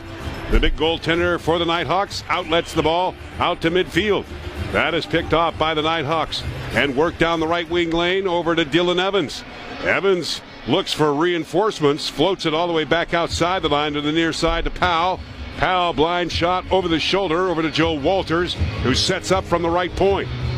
Knighthawks leading at 13-5. Fourth quarter action. Johnny Powell with the ball. Back to the top of the slot at the goal to Walters. Tried to feed it over to Micah Kersey, but the ball intercepted by Cosmo, and he makes a long outlet pass to a running Mike Hominick, who's already in the far Rochester corner. Mike Hominick makes the arcing turn back to the top of the slot, works it now to the near side to Stainhouse. Stainhouse, feed pass now over to Wiles. There's Luke Wiles with a shot, shoulder saved by Vince. Rebound, pops right out. One shoulder to the other shoulder. Well, you know, and that's a tough angle. I mean, Wiles is getting that shot to the net, but you're on like a 15-degree angle. Matty Vince is solid as a rock. He's 6'1", 225, solid muscle, got the pads on. That's just a tough angle to bury on a goaltender that size, that quality. You know, maybe got to try to get some better shooting selection, you know, for the Buffalo Bandits. Just a tough angle. Saves so far for Matt Vince. 49 saves yesterday afternoon, 42 saves a week ago Saturday night. Here's a shot by Culp at point-blank range that goes wide. Rebound, Buffalo from the near corner. Tipping it now over Tracy Koloski. He's into traffic, but has a lane, takes the shot. Vince with another save and flips it into the webbing of his stick and makes the outlet pass out to the right wing side to Paul Dawson. 6:30 left to play here in the fourth quarter. Knighthawks with a 13-5 lead over the Bandits. There's Stephen Kehoe with the ball into the near corner of the Bandit zone. Fired back out over to Cody Jamieson. Now over to Walters from the near side. Walters scoots out from the slot area. Dekes his way in order to get a pass to Jamieson. Low drive. In the closing moments of the shot clock, Cosmo makes the save. The rebound comes up John Harrison. Here's Harrison in over the line. From the top of the slot as it goes. Far side pass. Over to Williams. Williams to Luke Wiles. Wiles back to the far side. Deking is Carter Bender. He scores! Carter Bender! His first goal in the National Lacrosse League. And that's a real nice goal. He kind of gives a little toe drag, comes all the way high, and goes over the short side of Matty Vince for his first goal in the National Lacrosse League. I don't know if it's going to be too little, too late, but as an individual, toe drags, gets to the short side before the slide can come. I mean, he's 6'4", 6'5". He put the stick straight in the air. There's not a lot of room, but he gets over the shoulder of Matty Vince. Another goal for Buffalo. Derek Sutton scoring. And in 9 seconds, Buffalo wins the faceoff. Sutton gets in transition. As much as we love to talk about the Bender goal, they happen that quick. There seems to be a little bit of life. There's a loose ball. He slides up the backside. Nobody picks him up. He goes all alone. Fake, fake. And as you see him, and he catches Matty Vince leaning the wrong way, goes to the far side down low, and the Bandits are within 6. 2-goal run for Buffalo. They'll take anything at this juncture. Bouncing ball just inside the Buffalo line, goes to the far corner. He picked up by the Knighthawks. Work back from the left point over to Dan Dawson. Dawson getting some pressure. Tips it now from the left point as he reverses his position back down to the Buffalo zone. Far side from Micah Kersey, now to the near side over to Joe Walters. Walters with the ball. Top of the slot. Powless, he scores! Johnny Powless fires a low one to the right side of Cosmo. And just when you thought you had some momentum, maybe they can make a run, there's a great 5-on-5 stand. A little pick, a little slip. And it gets kicked back from Jamieson to Powless. Assist to number 1, Joe Walters. And Joe Walters and his two Bandits try to react. It's a little too late. And he goes low to low to the far side on Cosmo. And the Knighthawks regain that 7-goal margin. Jay Thornburg winning the draw, giving Buffalo the opportunity. In over the line goes Mark Stainhouse. Stainhouse from the left point. Deeper into the corner he goes. Now works it back into traffic area. Hanging on to the ball with 15 to shoot. No problem. Stainhouse works it right in front of the Rochester net, and it's totaled up and covered up by Matt Vince, stopping the clock with 4 minutes and 46 seconds left to play here in the fourth quarter. The Knighthawks with a 14-7 lead over the Bandits. This is Bandits Lacrosse. Congratulations, you just scored 3 large points of courtesy of your locally owned operated Pizza Hut. And out of our services and delivery prize. And it's time for Bandits Brigade. We're waiting for $1 the main ticket, your red ticket, 442-186. If you're holding the main ticket, congratulations, and out of our services and delivery prize.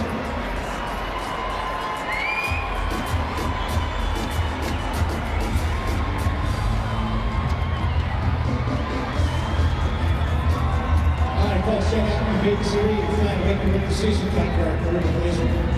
On the HD video board, it's going to be a montage on the little collisions, courtesy of our halftime lacrosse. Youth lacrosse, check it out.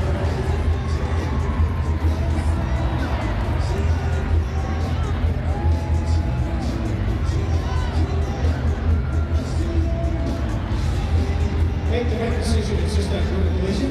The official collision repair provided by the Buffalo Bandits.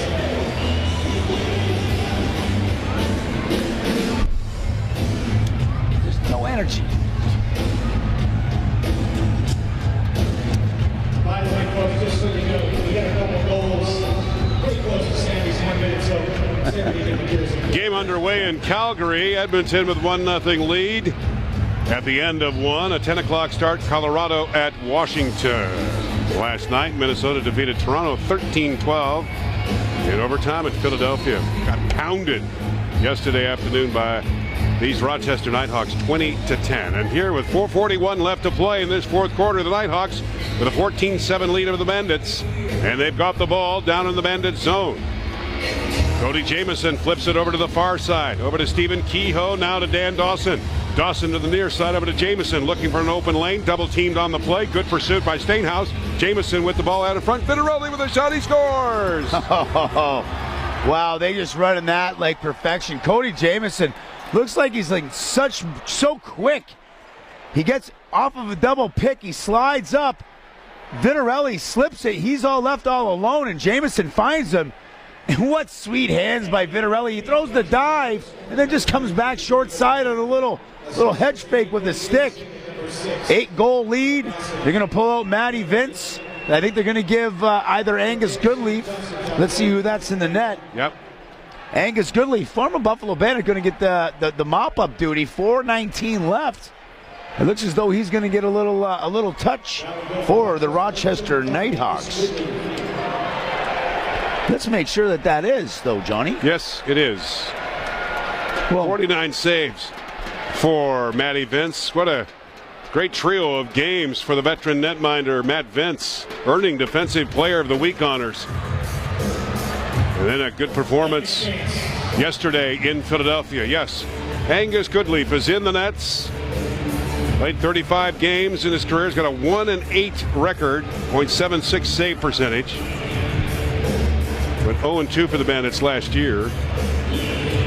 .708 lifetime save percentage. 3:49 left here in this fourth quarter.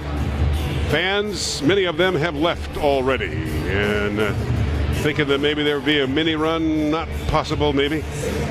These two teams will be back at it again next week at the Blue Cross Arena. And it'll happen that quick. You know what? I know Buffalo's going to learn from this. You know, understanding how the Knighthawks with the new dynamic with Danny Dawson there. Obviously, Powell and Jamieson are working tic-tac-toe on the left-hand side. Casey Powell's back in the league. They'll learn from this. They'll get a little bit of video. You know, I think that it's a little bit too late tonight. But now they got to start preparing, play, and end off this last 3 minutes. Play some good lacrosse. and then learn from this experience as they travel down to the 90 next week, Johnny. So Corey Vitarelli with 4-goal performance, and a stack of other players with, again, a good offensive output this weekend for the Knighthawks with a 15-7 lead. 2:46 remaining here in this fourth quarter. Matt Vince is finished for the night. Angus Goodleaf getting some playing time for the Knighthawks as they bring the ball back out to midfield. Looking at a total run for the Knighthawks. Bandits get a piece of the ball. It's shot wide off the stick of Derek Studdens. Well, if anything good from this tonight, the fact that Carter Bender scores his first goal in the National Lacrosse League. 8 seconds later, Derek Sutton scores his first as a Bandit as well. Over the shoulder feed by Williams goes wide of Goodleaf.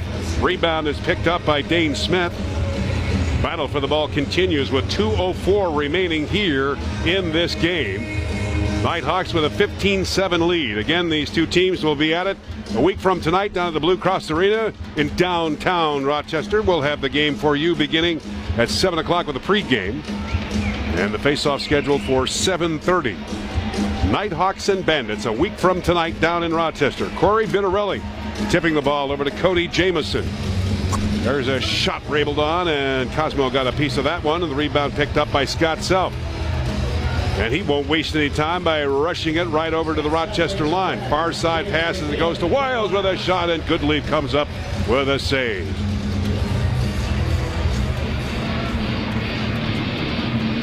Rebound comes back out by Rochester. 8-second violation onto the Knighthawks, so it's Buffalo's ball. Thornburg right over the line as it goes. Give and go shot. Wiles with a shot, and Goodleaf makes the save. Outlet pass for the Knighthawks. 1:05 left here in the game.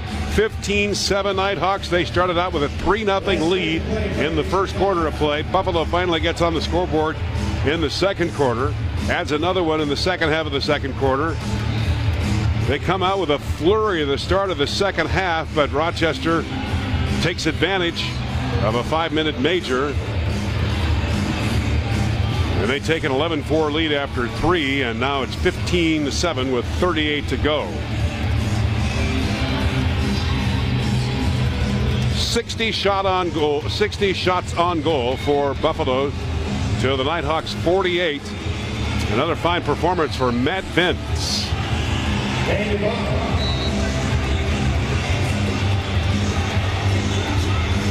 Bandits have the ball outside the Knighthawks line with 20 seconds left. Feed pass over to Dane Smith. He takes the shot. It's blocked off a Knighthawk defender, and with 15 seconds left, a shot played on, and Goodleaf comes up with a save. Rebound along the headboards. Pressed by the Knighthawks, but good forechecking by the Bandits with 8.6 seconds left. Gives them the opportunity to come up the ball. And the Knighthawks, to add insult to injury, called a timeout. On it, they just let the horse die. Well, no, they want to let it. It's got a busted leg. They kind of want to put it out of its misery. I don't know. But then again, you know, I don't think the Buffalo Bandit coaching staff's really too happy about this. It looks as though Coach Kilgore's over on the bench, giving a little grind over to Mikey Hazen and maybe some of the Rochester Knighthawks staff going like, come on, like, why are you doing this? But you know what? Well, now we'll remember that for next week. At the end of the day, they got to bring it next week. Statistically, again, I don't even know what to say. Statistically, Buffalo wins this game. 61 shots, they win on the loose balls, winning on the face-offs. But you know what? The sharpshooters for Rochester, quick ball movement, they're just able to beat Anthony Cosmo. Is it because of the goaltending? I think tonight. I think that's the big thing tonight, Johnny. I mean, goaltending. Matty Vince making saves. Anthony Cosmo not as many. It's a final tonight here from Buffalo. The Knighthawks defeat the Bandits 15-7. And again, these two teams will regroup. And they'll meet each other a week from tonight. This time it'll be in Rochester at the Blue Cross Arena. Closing comments and postgame coming up after this timeout. This is Bandits Lacrosse.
game brought to you by Intense Milk. City is David Brock, number 13, a couple goals on Bruce State.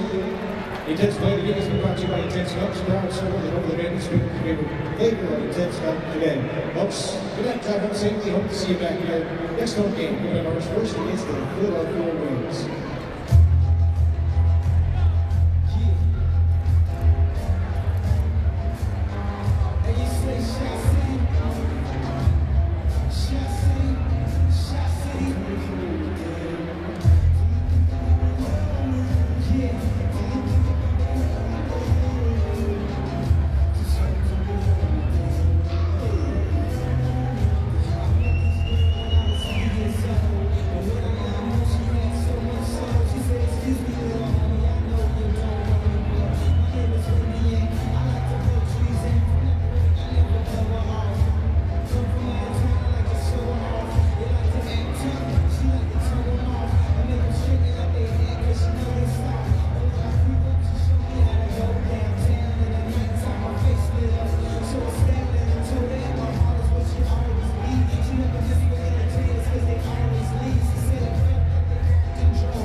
(15-7) final. Rochester over the Bandits. Third quarter action started with Rochester continuing their goal-scoring spree.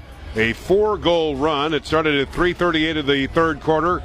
Stephen Kehoe with a hat trick, followed up by Cody Jamieson at 5:47. Buffalo gets on the scoreboard at 7:20 with Aaron Wilson. Knighthawks led at that time 9-3. They then go up 10-3. With the goal being scored by the Knighthawks and Corey Vitarelli, the first of 4 on the night, but Tyler Burton netted that one. And then at 14:35, David Brock gets on the scoreboard again for the second of the night.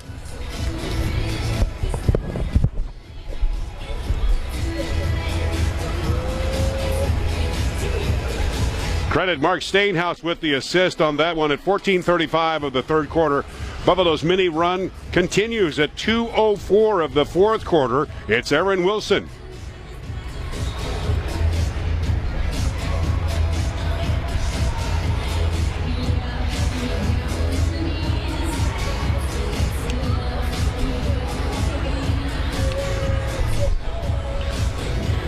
Second goal of the night for Aaron Wilson. Mark Stainhouse, yet another assist. It was 11-5 at that time. Then at 2:28, Rochester comes right back. Corey Vitarelli on a run in the fourth quarter of play. The second of what would be a 4-goal performance. He then follows it up at 5:04. Vitarelli even strength for the hat trick. Then at 4:09, Carter Bender scores his first ever in the National Lacrosse League.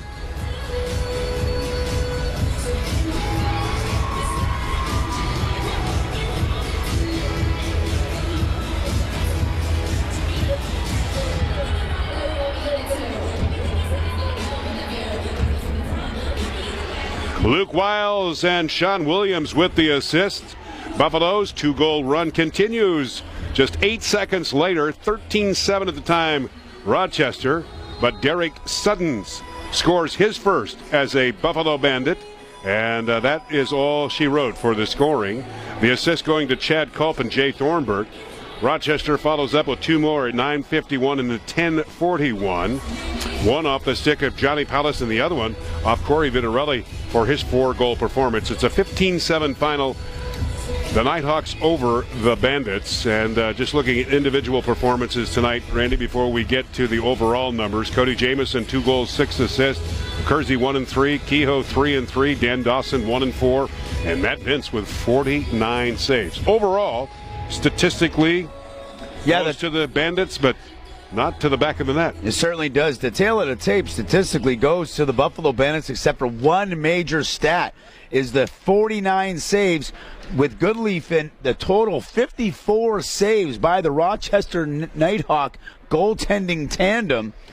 You know, comparatively speaking to the 33 save effort by Cosmo and Wager in relief. The Bandits outshoot the Nighthawks 61-48. Out loose ball them by 15. Out penalty, power play shots 11-7. Although they went 0 for 6 on the power play, they didn't take as many penalties. One more, 2/3 of the faceoff. But I'll tell you, the Rochester Nighthawks capitalized on the opportunities they had against Matty Vince. And I don't know if it's the defense of the Rochester Nighthawks, but it seemed like the shots from the Buffalo Bandits many of the times were coming from, bad angles or from way outside. The shots weren't on, and Matty Vince was making saves. And when he had to make big saves, he was throwing up the big left, big right shoulders, and kind of held the Buffalo Bandit shooters at bay. 61 shots. They outshot the Nighthawks by 13, only 7 goals. That's if you're not placing your shots, you're not scoring. You're not going to win too many, and and obviously that was evident tonight against the Nighthawks, Johnny. Individual performances tonight for the Bandits. Derek Suddens with the goal, and checking the scoreboard list, Aaron Wilson with 2 goals, David Brock with a couple of goals, Luke Wiles with a goal, Mark Stainhouse with a couple of assists. The list goes on, but it just wasn't enough tonight here at the First Niagara Center as the Nighthawks command the Bandits all the way from the start of the game. And that one really a strange start to the game where 33 seconds go by. Chad Culp is hammered down in front of the Rochester net, but the play continues, and Joe Walters scores, and then it's just tough to break out of that one from there. Yeah, it certainly seemed like it snowballed the whole way. I didn't really feel like it. Just seemed like even within the crowd, like there just wasn't like any energy. You never really felt that, hey, the Buffalo Bandits are, the fans themselves, the team, like all of a sudden everybody's out of the seats. Okay, boom, we got the momentum, things are good. Like it just didn't happen. And when it seemed like that was going to happen, in 15 to 20 seconds, the Nighthawks go down, they score, and all of a sudden it was just quiet again in the First Niagara Center. Now here's the thing. You got 7 days. We're going to travel right down, the Interstate 90. We're going to be down at the Blue Cross, right back in Rochester. These two teams are going to battle it back out again. Here's the resolve of the Buffalo Bandits. They're 3-3. The Nighthawks are 3-3. So you know what? We're still got 8. We both teams still have 10 games left. Now it's a matter of, okay, can the Buffalo Bandits, can they rebound, learn from this game, learn where they need to shoot on Matty Vince, whatever that may be, because now all of a sudden they gotta retool a little bit, Johnny. They gotta retool a little bit. They gotta be ready to play in 7 days' time in Rochester's home barn, and hopefully this experience, and this agony of defeat, hopefully they're able to respond next week. Out-of-town scores tonight for the National Lacrosse League. Edmonton with a 2-1 lead over Calgary with 7:42 left in the second period. Colorado at Washington, and they're about 10 minutes away from the opening face-off tonight in Everett. Our final here tonight, the Nighthawks defeat the Bandits 15-7. Also, the Sabres victorious over the Islanders 3-2. Joe Honult, our producer. Scott Fleetwood, our statistician. For Randy Mearns, this is John Gertler. Good night from Buffalo. Thank you, boys.